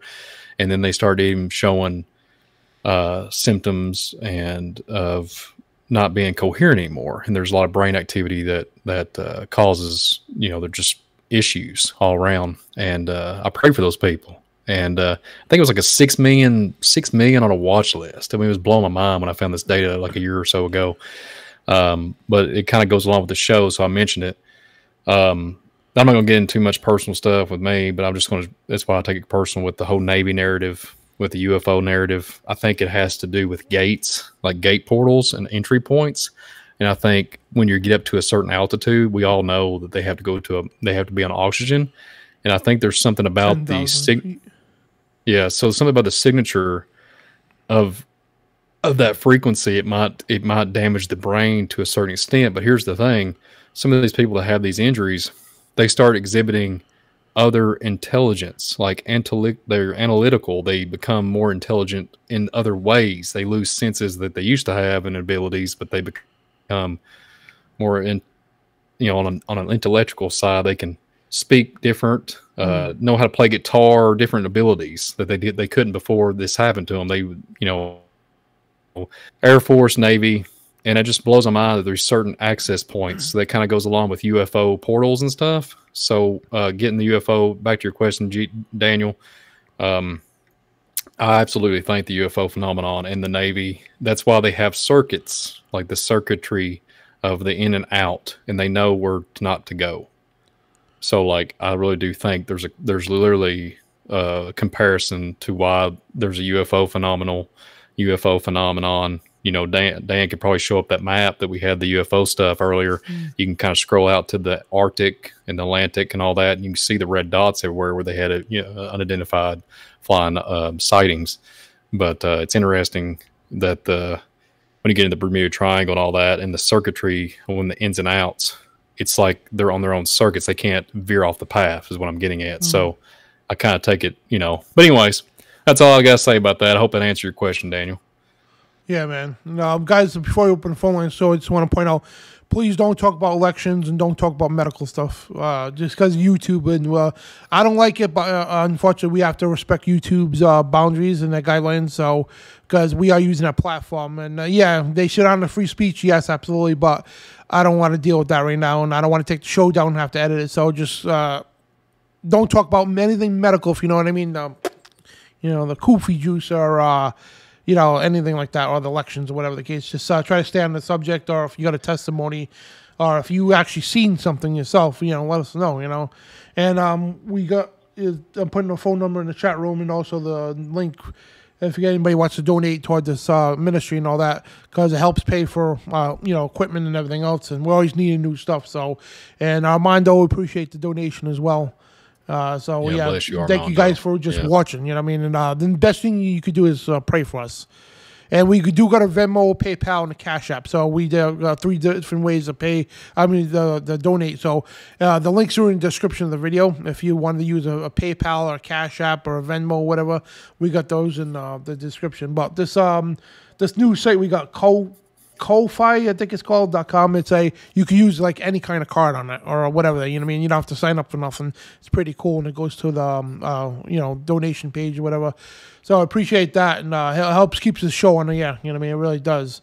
So I'm gonna go to phone calls, and it's 512-547-1776. The number will be on the screen here too. And if you don't want to call in, put your question or comment in all capital letters. If you could do that, this way it highlights your question, whatever the case. And if you call in too, just try to get to the point. You know what I mean? Because just in case of other people calling in, if somebody's on the phone, just wait. Don't keep calling in. If you call in, you get stopped, whatever. Don't keep calling in. We'll call you back, because I have a list of the caller ID there. I could call you back. This way, it doesn't interrupt the person on the phone. You know what I mean? And let them talk, then try to call in. So, yeah, phone lines are open, so guys, bring them away. We haven't heard from Tim for a while. I think he's in the chat room, yeah. Brother Tim. Woo! Yeah, woo! Yeah, man, it's awesome show, by the way. Killer show. Loved it.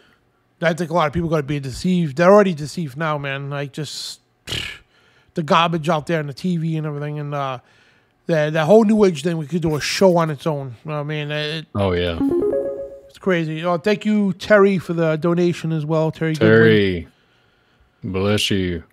Yeah, and the New Age deception, man. We're gonna do a show on that soon, and we're gonna do one on the Kundalini. We got a bunch of shows coming up too. We're gonna do one on the Kundalini magic, and one on basically which John Pounds is gonna be coming on.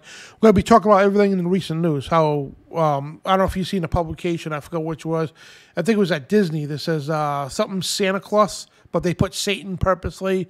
But all the stuff out there, the after-school Satan clubs, just all the stuff that are out there, blatantly putting it right in our faces, promoting Satan. You know what I mean? And it's crazy, man. It really is. And it's right in our faces, So, you know, we're gonna be talking about that. We got so many other shows coming up too. You know, it's like it's nonstop with the stuff, spiritual warfare.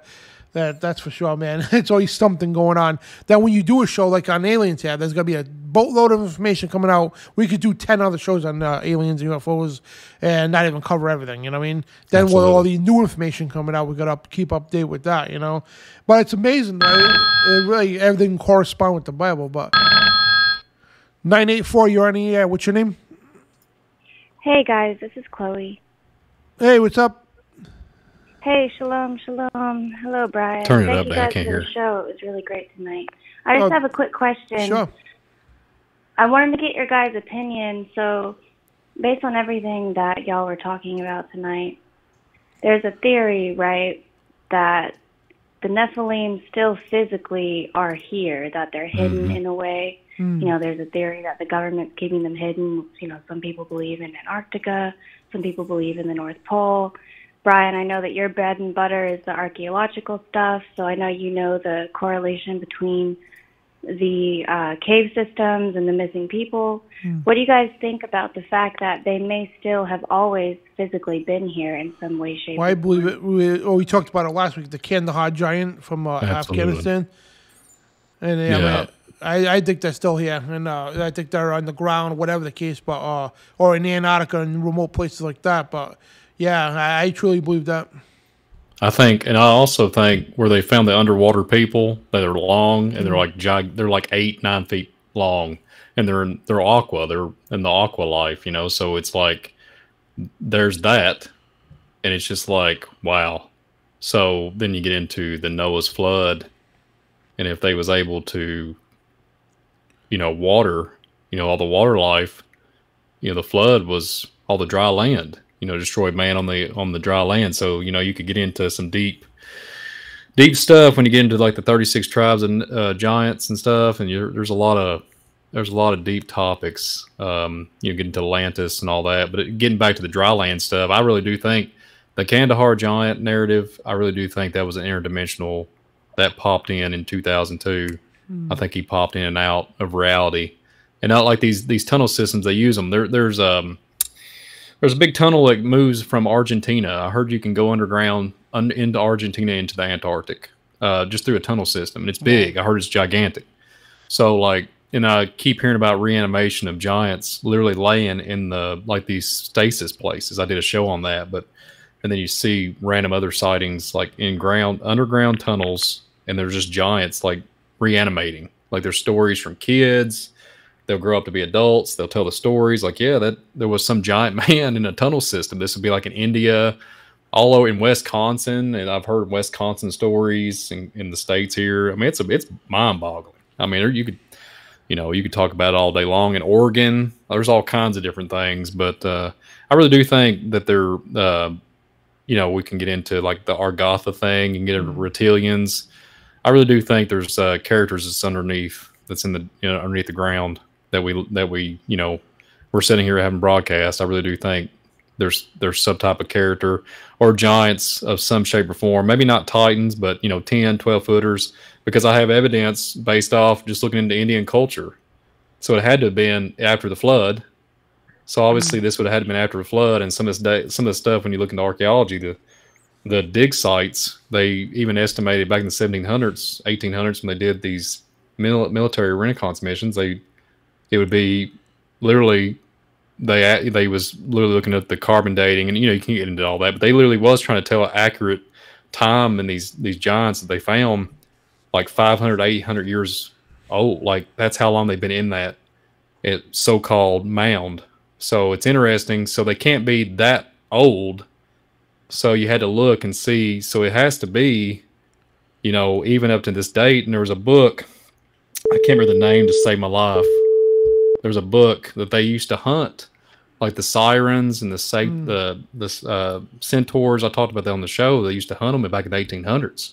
And then I have document maps and stuff that literally shows where the giants was. Remember that, Dan? We did the show on the Earth, flat Earth and stuff, and they've shown them in the 1500s, on the maps and like Brazil and stuff. So there's something nefarious going on. I know that obviously it's a controlled system. So these things can move and go all over the place, and some of these lands and national land, these national parks and stuff would be a good place to hide out, but that's just my opinion. I mean, there could be so much going on under the ground that we wouldn't even know of. And then that's when you get into like Argotha and Shambhala and all that, the underground hollow earth theory, all that. But yeah, there's a correlation of some, I agree with Dan. I think there is absolutely some type of giant entity of some shape or form, offspring of the Raphaim of some shape or form underneath us.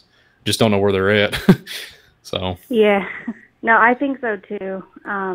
I think it's a bit more nuanced than just saying that perhaps every single UFO or alien encounter is specifically interdimensional. I agree. It might just be both. It might be, there could be portals. It could be, they've been hidden and they're kept hidden for a reason, and then they pop up every now and then. And I know that after World War II, a lot of the technology that was stolen, from the Nazis, they used that to create levitating disc technology. There are videos of it. So who knows that it's a whole big web, the government in on it in this too. But yeah, I was just wondering what your guys' opinion on that was, and thank you. And it was a good broadcast. Thank you guys. Yeah, bless you. Yeah, thank you. Thanks for calling. Y'all have a blessed night. You too. Shalom. You too. Shabbat shalom. Shalom. Yeah, that was a good call. Well, real quick, Dan, for your call. Yeah, like I agree with her. Like, I think there's interdimensional, but then there's physical. Yeah. Like I think literally gates of some shape or form, and that's why there's all military applications. But then I think some of these other ones, like we was talking about Roswell here, there's something significant. Like it's either physical and like legitly, we can get into Machu Picchu, we can get all different locations, these beacons of places. We can go to Shinar, all these different areas. We was talking about the 10 Commandments. They're trying to do all that mess, change everything. There's gateways of some shape or form physically, and then there's a spiritual thing that we cannot see, and then that would be what I was referring to about interdimensional too. But I agree with both. I agree, I think there's both too. But anyways, go ahead and chime in and call in. Get that caller back. I call him it's Brother Tim. Oh, okay, cool. Brother Tim, woo! Woo! What's happening, gentlemen? Not much. How are you? Hey, Tim. Hey, I'm good enough to be on the air with you guys. Grateful. I wish I could join the Space Force. When Brian was talking about his UFO experience earlier, I saw one, and I was shooting at it, and didn't do anything to it. It was pink. But then I'd had a couple of beers, but the next day they said I was fighting with the urinal cake at the truck stop bathroom. Oh, my. But anyhow, good show tonight, guys. Keep up the work. Keep up the good work. Yeah, Later. thanks, brother. Woo! Thank you, Tim. Brother Tim, it's pretty cool. Yeah, blessings. Yeah. Well, I caught on as soon as you said that the truck stop, the bathroom, the little pink things in the toilet. Yeah. Shooting down UFOs in the toilet. Yeah. The urinal, whatever. Yeah. But yeah, this has been. I really have been stoked about this broadcast tonight. Yeah. I've just been very thankful to be on here, and it was just a super cool. And I'm glad Tim called in too. There was David Carrico that what I said earlier too about casting that to Out of Darkness, where we've been gnashing the teeth, and there was David Carrico that got me onto that because like really thinking about that. It was like basically Out of Darkness is the world wants you to go into space. But Sister Max, how you doing? What up? What up, homie? Nothing much. What it do, tennis shoe? Brian, how you doing, Dan? I'm good. Hey, how are you? Oh, pretty awesome tonight. Yeah, I'm where you were at in the beginning of the show. It's like, where do you start? Oh yeah, cool. A substantial amount of information gobbled up there after Thanksgiving. But where do I start? Okay, so like you say, get to the point. So I'm gonna say what I saw, what I think, and what I think I know logically. So on Monday, I was driving down the highway, and I see a lot of weird things in the area that I'm at. Like, I actually, when I first moved here, this is when I first experienced seeing those little glow ball orbs, and they always came in like 3 little light balls. And I used to see it all the time, like at nighttime, but now I'm starting to see it during the daytime. And my first experience seeing this, I have to be mindful. Sorry, y'all, I'm getting over a sore throat. I have to be mindful about the location I live in, because I live right in the middle of Fort Hood, the Army base, which is, it's the largest active duty armored post where they do training deployments and use heavy forces and whatnot. They'll use those bunker busting missiles lately they've been training with, and it'll make the house shake. And then also, and so that's where I first saw the orbs. I was actually living on Fort Hood before getting into a house for a couple months in their little RV area. And then I have SpaceX McGregor off to the side, and they also rumble and shake my house. So it sounds like World War III half the time. You never know what's going on. If anything were to happen, most of the people in this area would be nonchalant and chill because they don't know what's going on. They think it's Fort Hood or SpaceX or something. So, anyways, with SpaceX, some of the activities that they have going on there, like doing the Raptor test for the rocket engines or whatever. I remember one time tailgating, in my backyard, drinking a beer by the fire, and I saw a green flash of light just go across the sky. And I don't think I was drunk enough or even bugged to be that freaked out. Like, it was just a natural human reaction. I never seen it before, so I don't know what I was thinking if getting off the tailgate and running into my truck and driving away. If it was a bomb, thinking that I could, get away. I don't know. It was a natural reaction. So I went and ran in my truck, and I was like, wait a minute, what the hell was that to begin with? But it wasn't until 3 years later I saw the video. I did not know McGregor has live footage of their testing, 24 hours going on. So I found the footage from that day a few years ago, and it was literally just the plasma radiating from the freaking site of the test or whatever. So I was like, okay, that solves that mystery. So with these things in mind, I always have to, I got Fort Hood over here, SpaceX over there. So I'm driving down the highway on Monday after getting off of an appointment for my son's dental, and I see a ball in the sky. This is the third time I've seen something like this in broad daylight.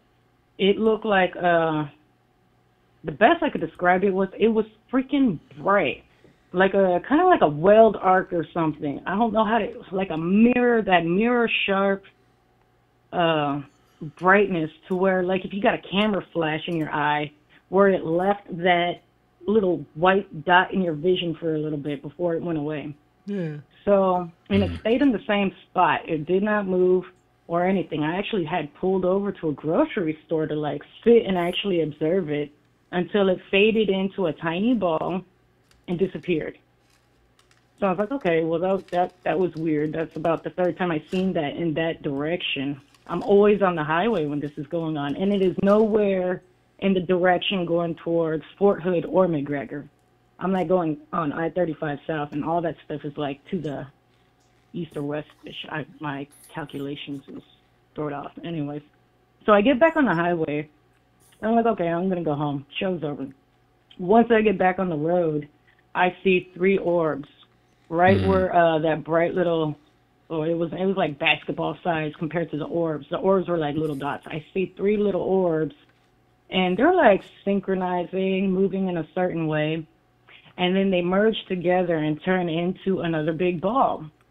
And then that ball was pretty bright. And then that ball also kind of disintegrated into a tiny little thingy again until it just vanished in thin air. And I don't know, could it be a portal? Could it be plasma? What is plasma? Plasma is superheated matter. Plasma is lightning, all this other stuff. But it doesn't explain the presence of the orbs. I don't know. What do y'all think? I'm not a stoner. Interesting. It's interesting. It's the last week I've seen an uptick in like what you're describing. Like I've seen a ton of people on YouTube even talking about it on channels and everything. Like we even got footage of the big orbs. And see, like I've heard people try to like just I don't know. They do a lot of speculating. They theories and stuff that they come up with. They like, they say, I've heard everything from like, there's like an orb like shield over these time. I've heard it's time travelers. I've heard all kinds of crazy theories. Okay. So, but like on the show tonight, like when we was talking about like these ships and stuff, right? If it's, like the Tic Tac, I don't know if you've seen the Tic Tac footage. It was in 2017. And then if you look at some of the footage that pops in, if you go back and look at Skinwalker Ranch, cattle mutilations, etc., I think it's gamma radiation. I think it's literally coming in so fast. It's like a cool, and it starts to radiate, like literally like we read tonight, like a radiating energy over it, like a glowing. It glows because of the speed, the sonic booms, all that stuff. It radiates a light orb, like it's starting to cool down, right? It's cooling down, getting hot, cooling down, and it's moving. And I think it's literally bright. That's what I think, because it's like you go back to the Bible, Ezekiel's wheel, fiery chariots coming out of the sky. Like you think about, that's what like Ezekiel's wheel is like a gyroscope, like a gyroscope. So it reminds me of it turning into a fast, it's coming in and out. And it's because I've looked at it, they're like, when I look at cattle mutilations, it talks, I look and there's like a gamma reading. I've heard that there's people really tracking gamma, and you look at cold, dry ice, etc., and it makes me think if it's reflecting off the atmosphere, it is showing it's starting to resonate a light. I think it's what it is, because that's why you can see them such in broad daylight, right? But if you look, you can see the sun and the moon in daylight too. So it's like, is it reflecting off the sun? Maybe. But like you're saying, it can't be, because some of it probably could, but then sometimes people have seen it in dense forest, like, and it'll be shaded, but it'd be broad daylight, and you'll see like orbs. So it has to be just kind of what I'm saying. It has to be something to do with some type of radiating energy level that we can't really process. But yeah, I know what you're talking about, because I see them all the time. I ain't kidding. I see the orbs all the time flying in the sky. Over here where I'm at, we get clear sky, clear night skies. You can see everything. So. And, it's crazy. BP Demand in the chat room. I know you try to keep calling in, but I got your number, so I got one person ahead of you after Sister Max. So I'll call you back this way. And reminding people, if you call and you hear a ring and it just stops, just do know I got your number on the chat thing. And the caller ID, so I'll call you back. So just call in once, and if you don't get picked up right away, just be patient and we'll call you back. But I hope I answered your question, Max. I was just trying to give you the best. Literally the best of everything I know about it. This topic. It's really hard. That's a really hard question. But like, I really do think like a light, because you see like when a car is driving down the street, and you can see like if it has like these new LED lights, it'd be blinding in the middle of the night, right? But from far off, you can still see it, and it's peripherally, like you're literally focusing in and honing in, and it's a circle. But then it gets close, it starts to get closer. It starts to get in a rectangular shape. It starts to blind you. You can't see it, but from far off, it has to be. That's in the nighttime. So what you're saying, daylight, and all these things you have to take into effect. But I think it has something to do with the climate too, like temperature changes. Because I've been years ago parasailing, right? And you can go up in the sky, really high up in the air, and I went parasailing in the Cayman Islands years ago. Your face. Huh? I said, and then the water is bright in your face. I've been parasailing before. That stuff is blinding. Yeah, and it's like, but you get up there and it's really calming, and the wind, even though it'd be windy on the floor, like on the ground, but you get up in the air and it's not as windy. It's kind of blows your mind. The temperature will drop and fluctuate, and you're way up in the air parasailing, so the temperature will fluctuate. Could you imagine going up way up? Could you imagine, tens of thousands of feet, 20, 30, 40,000 feet? It would be totally different. So it has to be something to do with the cooling and then getting hot again, cooling. It has to do, I think it's gamma. I think it's a gamma radiation reading. That's what I'm thinking it is. So, but anyways, yeah. Well, thank you, sister. And how's the daughter? She is going through some stages and phases, but I'll take that. I'll take that over what we used to go through. Yeah, absolutely. Well, it's great to hear from you. Yeah, I was just going to call in and I don't know, I was going to mention some other stuff, but I don't want to take too long. It made me think about how CERN was also messing around with plasma. They had this Awake program or whatever where they're doing, what do you call it? They're like mixing up these electrons or protons or whatever. Yeah. To the point where they're like literally creating energy. And it's like, why is CERN all up into that business? And then also another random thing. I know I'm hopscotching around, just trying to wrap it up. I got reminded of, I forgot where it is in the Bible, but life is in the blood. And I know these are two completely different type of plasmas. Like the plasma we're talking about is like the fourth stage of matter. Yeah. Or considered the fourth stage of matter. But the plasma in the blood is like like a liquid state. But it also transfers the energy throughout the body, like the nutrients and whatnot, your electrolytes, which is made up of like potassium, calcium, chloride, and all that. And you couldn't survive without plasma. Even plants have plasma, plasma membranes and all that. So something about plasma. Did you know they have this thing called plasmapheresis? It removes the difference between that and dialysis. They use the same machine. When I was a CNA, we used to send our patients off to go get dialysis done. You know, it would clean toxins out of the blood and whatever. But plasmapheresis is it deals with removing harmful antibodies. And it can help, recover from sepsis faster. And it's been shown to have anti-aging reversals going on. I don't know. I thought that was interesting. Random rants, my bad. Well, it's Leviticus 14:12. It is the life of all flesh, the blood. For is the life thereof. And plasma is in all living organisms, and the plasma energy or the fourth stage, it's not considered living because it doesn't have a biological living organism type thing going on. It's like a living thing without the flesh, basically. So we're seeing plasma in the sky. Could be like those spiritual beings just without the flesh. Oh, yeah. That makes sense. But anyway, y'all have a good night. You too. That's a lot of information. Cool. Bless you Thank you for calling. Yep. And I'll be hanging out in the chat. Awesome. Shabbat shalom, sister. Shalom. Shabbat shalom. Y'all take it easy. You too. You too. We got 3 callers online. So, Chris, real quick, he asked in the chat room, Dan or Brian, what is a so-called alien gray, like gray aliens? It's just another form of, there's many different ones. There's Nordics, there's grays, there's reptilians, but they're all essentially the same unclean spirits, you know what I mean? And they take many shapes and many forms. And we don't even know how many, if you want to call them a species, whatever, but we don't even know how many there are. But let me get to the first call here. Where is it? Sister Max and this 530 number. The BP guy. The BP. Oh, yeah, he just called in.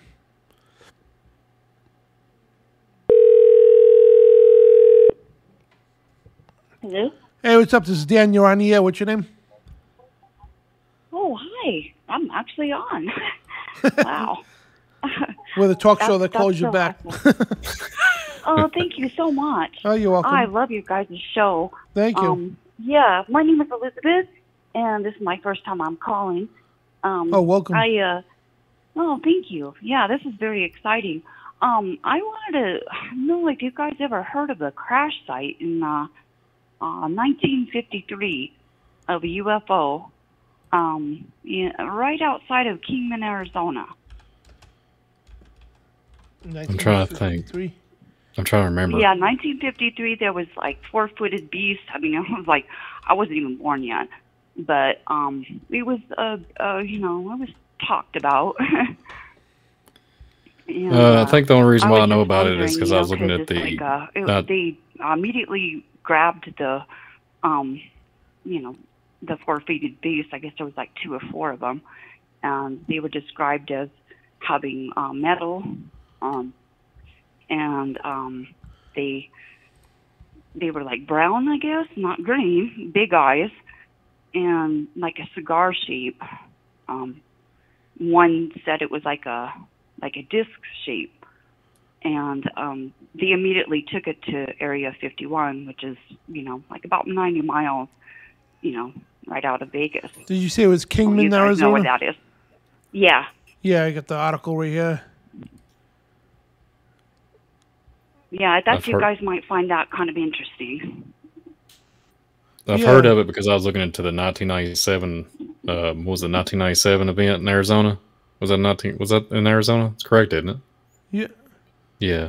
The Phoenix, Arizona, 1997. I think that's the only. I remember reading a little bit about it, but I didn't look into it too much. But I did. I have heard of it. But I thank you for reminding me, because that's really going to be cool. I got to look back into that for sure. For sure. Yeah, I thought you might be interested in that, you know. So, because yeah, they took what, you know. They said that there was no damage to, you know, the flight. But it was in May 21st is what the article said, and it was like about 8 miles outside of Kingman, and so I thought that was kind of interesting. Yeah, that's pretty weird. Yeah. Yeah, thank you. Yeah, Yeah, thank you guys for having this welcome. show. I mean, this is so. I mean, I do believe that there are, you know, people reporting a lot of things, and I know where I live in California, there has been like the really low stars that were like in the morning, very early in the morning, and very odd shape, you know, and you know, it's like I wasn't scared or anything, but you know, I wasn't really, you know, wanting to stare at it either for too long. So, you know, because I don't want to be abducted or anything. But no, I would be calling upon, you know, Jesus' name, and you know, yeah, that's pretty much. I think that's what I would be doing. But you guys, your show is really wonderful. Oh, thank you I'm so a little much. bit nervous, so yeah, I can't really No, talk that's all much right. more. Yeah, we're glad you called. thank Glad you you guys called so for much. sure.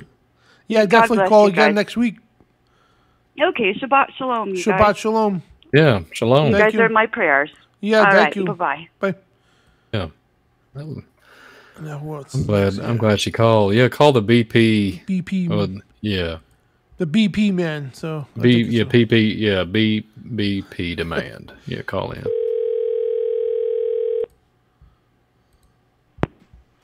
Hello? Hey, it's BP. What's up? This is Daniel on Yep. here. How's it going? Oh, pretty good. Hang on, let me pause this in the back so it's not Sure. a mutual problem here. Yeah, it's a 30-second delay. Yeah. on the broadcast, How's so- it going? How are you Oh, guys doing? Pretty good. Good. Hanging Just in rocking there. this Friday night. Yeah, okay, so I don't know, do you guys want the air thing I just got? Okay. Let me just say. Okay, it was probably 2004, 2005 or so when I seen this, and it was after 9/11. I remember that because we were almost at war at that point, and it was weird because I seen this thing, and I live probably. I live in Fort Wayne, so and Fort Wayne was one of the big ones for it was top 20, top 10 for a list that was going to get hit if it was going to during war. Mm-hmm. So I wasn't really fearful or anything, but it was just the fact that it could be. But there was something that happened, it shot over and it started going towards downtown from where I lived at, and I thought it was a missile or something. I don't know. I thought it was just gonna hit downtown. I was I was sitting with my friend and everything. I was it was nice knowing you, buddy. You're I don't know. But then nothing happened. But it's But like, this thing like shot off like fast, and it didn't even make a sound. Like it just moved, and it was like very smooth, like with wherever it did. And then like 2 Apache helicopters following after it. Like I'd never even seen Apache helicopters. You know, I know I'm living in a city, blah blah. There might be like air calls or something, or they're training or something. But I mean, like something shooting that fast, and then 2 Apache helicopters following after it. I don't know. That's not like a coincidence or something. Yeah, it's funny because like a lot of people see things like that. They soon see like either helicopters or some kind of a jet, military jets or helicopters flying after it. Yeah.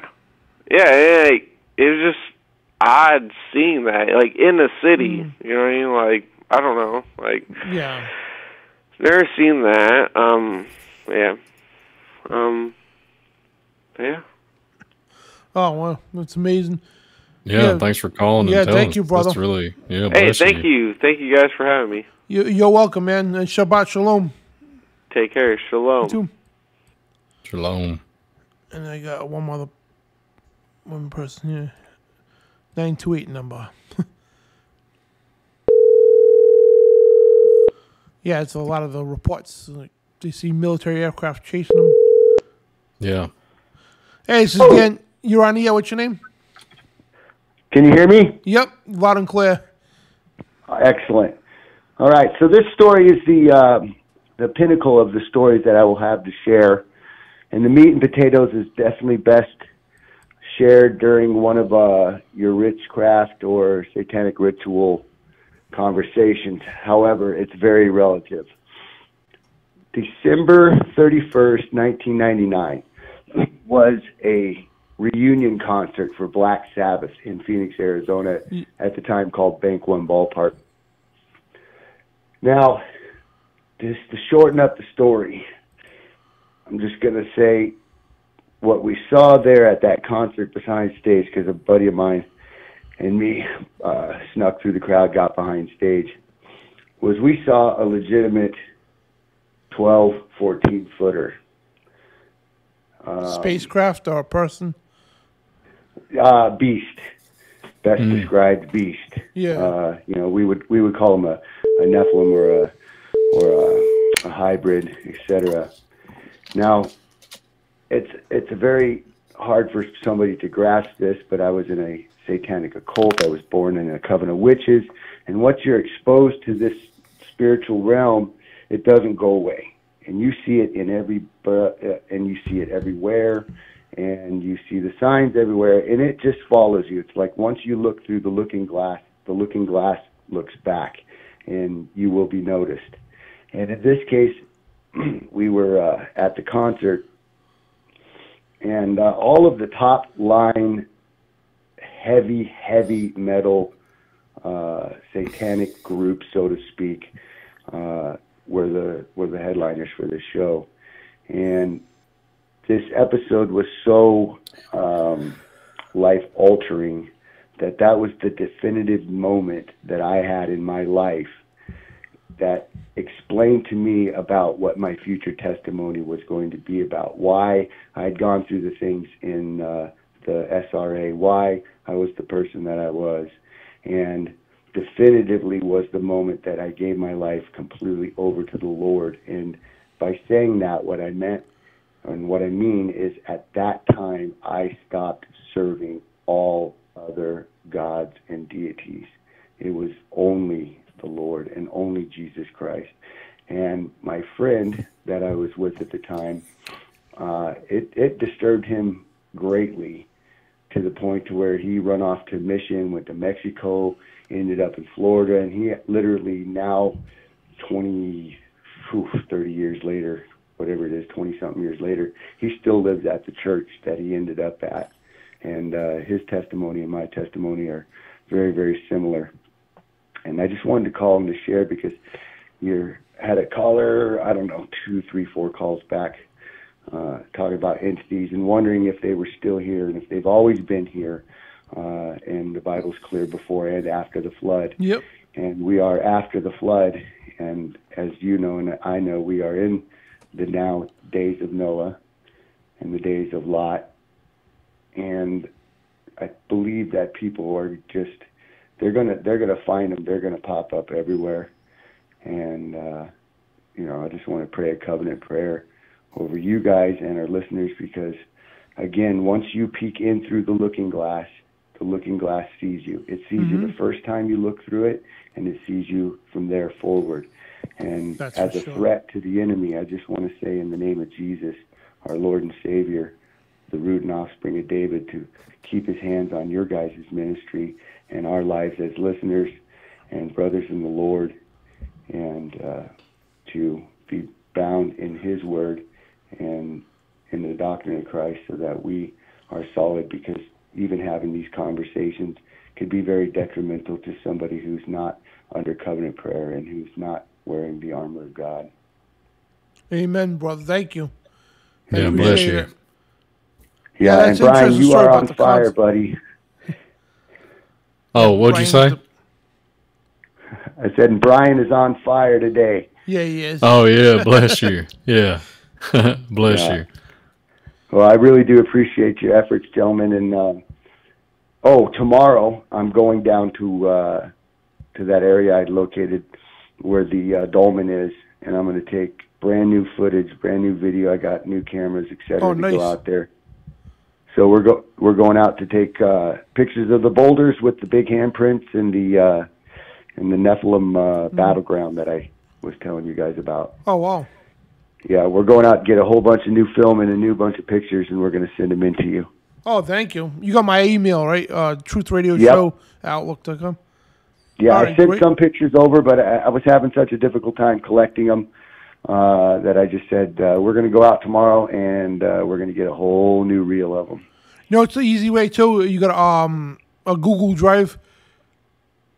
Yes. Yeah, upload it to Google Drive and send me the file. This way, it's like, because emails only hold X amount of megabytes, you know what I mean?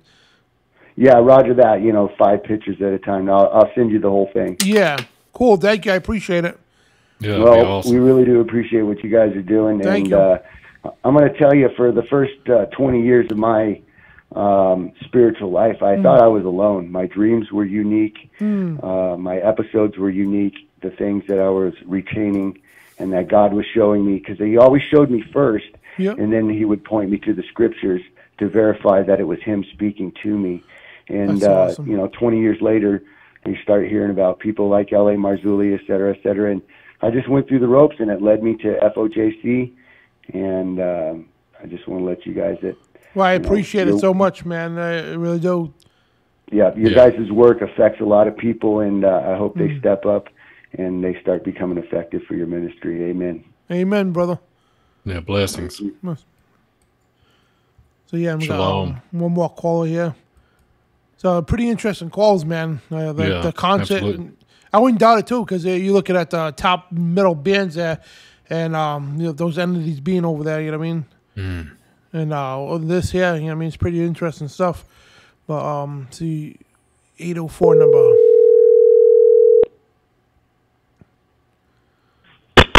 Hello. Hey, what's up? This is Dan Bidondi. You're on the air. What's your name? I'm Vernon, man, and how you doing, Dan? I called in on your Halloween special call-in. Oh, yeah, your phone's glitching. Oh, I'm sorry. I called in on the Halloween call. Can you hear me now? I'll disconnect. I'll call you right back. All right. That's weird. It's like, might be the program here. Maybe. Hello? Hey, that's better, I think. Yeah, there we go. Oh, yes, sir. Okay, I called in on the Halloween special you had the night you guys were talking about the big Ouija board in the park and stuff like that. Oh, yeah, yep. Okay, well, anyways, first of all, I had a message for you and Brian. I wanted to tell you guys, you're crusaders, and whenever you're downtrodden and you feel like there's stumbling blocks in your path, and if the Lord's put that on your heart to do what you're doing, just remember to endure to the end. Amen. And you'll be blessed. Anyways, I have a testimony, and I've been holding it in for years. My family knows about it, and I've had a few friends I told about it. My family knows about it because my wife went through it with me, and I'd like to tell you guys what happened to me, and it's in context to the show, so I think it would be interesting, and I also think it would be helpful for other viewers because I'm almost positive other people have went through it. So I'd like to start with me. Okay, am I still here? Yep. All right. Me and my wife, when we first got together, this was back in 1992, we moved into her brother's trailer. And he told us that he had been, the baby had been waking up at night, and him and his old lady had a kid and had been waking up at night crying.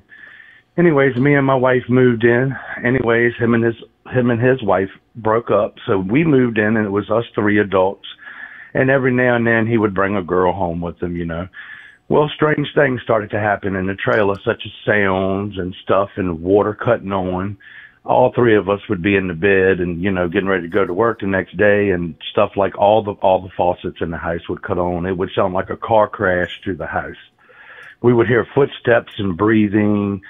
And we tried to ignore it at first and laugh it off because we were young, we were teenagers, we were like 19, 20 years old, and we really did. We tried to laugh it off. We told our parents about it, and and they kind of, my mother kind of hinted to me, that it could be, she kind of played it off. She said it might be the devil, because I was playing in some stuff I shouldn't have played in back then. But either way, the point is that we started to see shadow people in our home. And they would actually manifest in the bedroom. And we had a crib because my wife was pregnant. And we weren't married at the time, but she was pregnant. And this shadow figure, which looked like humanoid shape, you couldn't see any detail. It was just a shadow figure that would poke its head around the corner of the half bathroom, come out and turn into like a blob over top of the crib and float. And me and her would pray, and it would go away. But it would come back the next night. And my testimony is, at the time I was confused and I was angry at God because my father had, abandoned me when I was 1 year old. I grew up with an alcoholic stepfather, blah, blah, blah. I know y'all have heard that story 1,000 times. But I was angry at God. Anyways, one night my wife started crying. She started having a miscarriage. She didn't miscarriage all the way. She started bleeding profusely. We had to rush her to the hospital, and I came home and I was all upset and, mad at God still because of what was happening to her. Brought my wife home. It happened again, the shadow figure in the room. We started to pray, and I cried out to God with all my heart. I said, God, I need you right now because I felt like we was going insane because I didn't know how to explain it.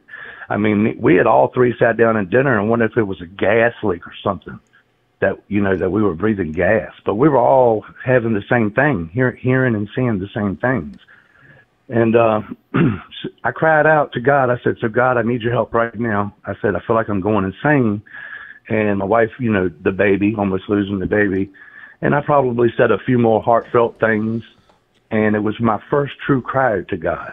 But on the very next day, a guy that I used to play in a metal band with, who we was all in the satanic metal and stuff back in the day, just like the previous caller was talking about. And this is what sparked me to call.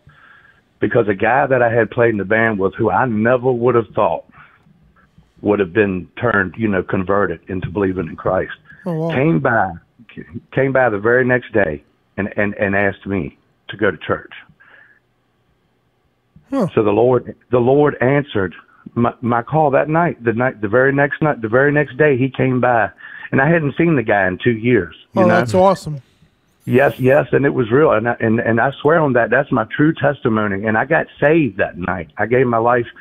I had been saved when I was a kid, but, redemption is an ongoing process I've learned through reading the scriptures, And that's what I like about you guys. That's why I call you crusaders, is because you stick with the word.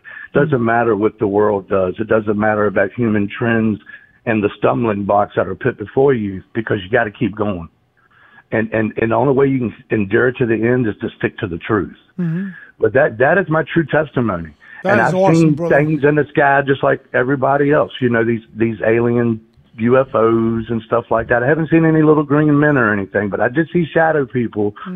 And I know that was probably from me dabbling in the occult and Yeah. opening up them doorways. Well, let me ask you a question. Like, after you, like, really, like, you gave yourself to Christ, right? Did the shadow thing go away completely? Well, if you want me to be open and honest with you, there's shame in all what I'm telling you, because when I was 20 years old, I cried out with all my heart, but I backslid. I immediately started to party with my friends. All that stuff, the shadow people went away. Yeah. But I'm gonna tell you what happened. When I moved, we moved into a townhouse, and this was an old townhouse that was built in like the early 1900s. It had a 2-story townhouse, and we lived on one side. We would hear doors open and footsteps upstairs, but we didn't see no shadow people. And I started to back out of what I was doing little by little again, and it went away. Oh, nice. Yeah, because I encountered that shadow person myself, and when I was a kid, I think I was 7 years old, and I still remember that like it was today. And and over the course of like of the next 30 years after that, you know what I mean? And so yeah, and that was part of the sleep paralysis too thing. And but yeah, I had that one time, Dan, and I had another friend who saw that shadow person too, bent down behind a chair with his parents in the room, and they didn't even see it. Wow. And I had the sleep paralysis, and you know how people say they feel fear and stuff when they have that? Yeah. Yeah, I had heard about all that, and I had read both sides. I had read the spiritual side, and I knew about the medical side. The medical side is still not determined. That's still a mystery. They don't know why it happens. Yeah. They really don't even know why we sleep. But anyways, the point I'm trying to say is I had that sleep paralysis one time, and I heard fighting. That's what I heard. I heard voices like I can't recreate them, but if I could, it would be like they were in a gigantic tunnel, and they were huge. Like they were like huge voices, and they were arguing back and forth and battling. It sounded like they were literally physically fighting, like a fist fight, a bar fight in my room with me. And I was laying in the bed. I couldn't move. I could move my eyes, and I could see shadows, but it was like looking through a foggy window. And I could hear those voices, and I started to pray. I thought I was dying when I had that happen. I thought maybe I was paralyzed or something. I didn't know, but I heard those voices. It sounded like a fight going on in the room. And when I started to pray, and I started to move my feet and hands, everything stopped. Wow. And I believe when we have that, we're right there at that veil. There's something about the veil being thinned in these end days, and that's in the scripture too. That's in the scripture too, and you know, and I really do believe that. And I believe a lot. Point to the context is the UFOs, all this stuff. Brian knows all about the Nephilim. He knows all about how the Raphaim, all the bloodline. He knows about the life in the blood. Y'all know about all this, so you know what the Nephilim were doing. It was a seed war.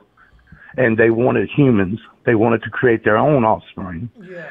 I believe these little gray people say they see when they're abducted and stuff, they could be some type of cloned body that these things inhabit, because they're spiritual, right? They're here. They're spiritual. They're here to the day of judgment. But they need to be in something to physically do something else. Yeah. So when they want to get seed from us, because there's a war between our seed and the seed of the serpent, and when they want seed to create their offspring, like they did before the flood, when they corrupted the earth, the birds of the air, the fish of the sea, and the animals and the people, they corrupted all of that. When they did that, they're doing that now probably through that.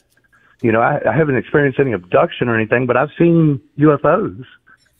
You know, I've seen things in the sky that aren't explainable. I don't go around telling people, because sometimes when you see them, you're with just one other person, and you go, look at that, and they don't see it. Yeah. And so you question your own mind. Well, did I just see what I thought I saw? You know, and sometimes you see stuff, and it's like 10 people there, and 5 people see it, and the rest don't. So it's, you know, I think it could be demonic. It could be it could be a spiritual veil. Yep. But I want to leave you guys with a word from Yeshua, that I love you, and I want you guys to continue on and keep on and endure to the end. Love you too, brother, and I appreciate you calling your testimony. Yes, sir. That's the first time I ever told my testimony. Oh, wow. And me and my wife keep it to ourselves, because you know, God says not to blow your trumpet, but I think I'm doing something that might help somebody else. Yes, absolutely. That's because I got to that point to where I knew I had to reach out and I needed somebody, and it wasn't a human being that could help me. Well, thank you, man. And, yes, sir. Great testimony, and God bless you and your wife. Yeah, thank you guys for all that you do. Thank you. Yep, and I hope all your callers and all your fans and listeners are all blessed, and y'all have a great day. Appreciate it. You be blessed also. Shalom. Yes, sir. Later. So Good awesome call. phone calls tonight. Pretty good. I think it's probably going to be the last of the phone calls because it's getting late. Yeah, so 3 hours and 29 minutes. That's good. Absolutely. Yeah, super cool show. Yeah. Dan, like insane, really, because I mean we had a truck ton of data.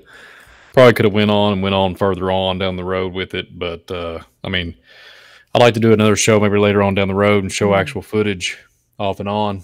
You know what I mean? Like we can collaborate a bunch of data and just do a whole show of footage, you know, like random footage. And if some people could send us some footage, that'd be really cool. We could broadcast on a show one day. Yeah. Maybe on down the road, you know, like 6 months from the road, you know, something like that. You know, summertime or something coming down, you know, down the pike, you know. So absolutely. Who knows what'll happen by then? Yeah. Go ahead, never know what's going to happen tomorrow. You know, we could have a whole new show next week on the UFOs. You know. Yeah. So guys, we got a PayPal, Venmo, and a Cash App, and also that link in the description as well. If you want to donate towards the show, but number one is pray for us and like, share, and subscribe. That's better than money. And check out Now You See TV's Midnight Ride tomorrow night. Well, actually tonight now. Probably I don't know. I can't even do the math right now. But 11 p.m. tonight Eastern Time, 10 p.m. Central is the Midnight Ride. And if you guys want to subscribe to their paid network, which they broadcast everything for free, but most of it gets taken down from YouTube. So they got a paid subscription, which is $8 a month. I think it is at 12. And but if you go to nystv.org, you get a free subscription for 30 days. No, you don't even have to enter no credit card, no obligations or whatever. So you enter the promo code Dan the Man. It's lowercase, one word, Dan the Man. And all the stuff's in the description too. So the link, nystv.org, enter Dan the Man, you get 30 days free, no obligation. And they guarantee you're going to love it. There's thousands of videos in there, documentaries, the best in spiritual warfare. So yeah, we thank you guys for joining us. The UFO, Alien, Occult, New Age, Great Deception. And we didn't even barely touch the New Age part of this. Like Brian said, we could be here for hours on end, man. And I enjoyed the show tonight. It's a really good show. And most of all, I enjoyed all you guys in the chat room. Thank you all so much. Great listeners out there. Valerie and Uncle Obvious, thank you guys so much for taking your time out. 3 hours and over 3.5 hours now to moderate the chat room. I appreciate you guys, and I appreciate you, Brian. Thank you so much. Yeah, God bless you, Dan. Thank you for everybody, the support, donations, everything. Just thank you for just being here. Super cool show. I'm glad to be part of it. So, and I hope everybody has a good Sabbath and a good weekend. So, absolutely. Yeah. I got a little shine on my head because I had a wrestling match earlier tonight.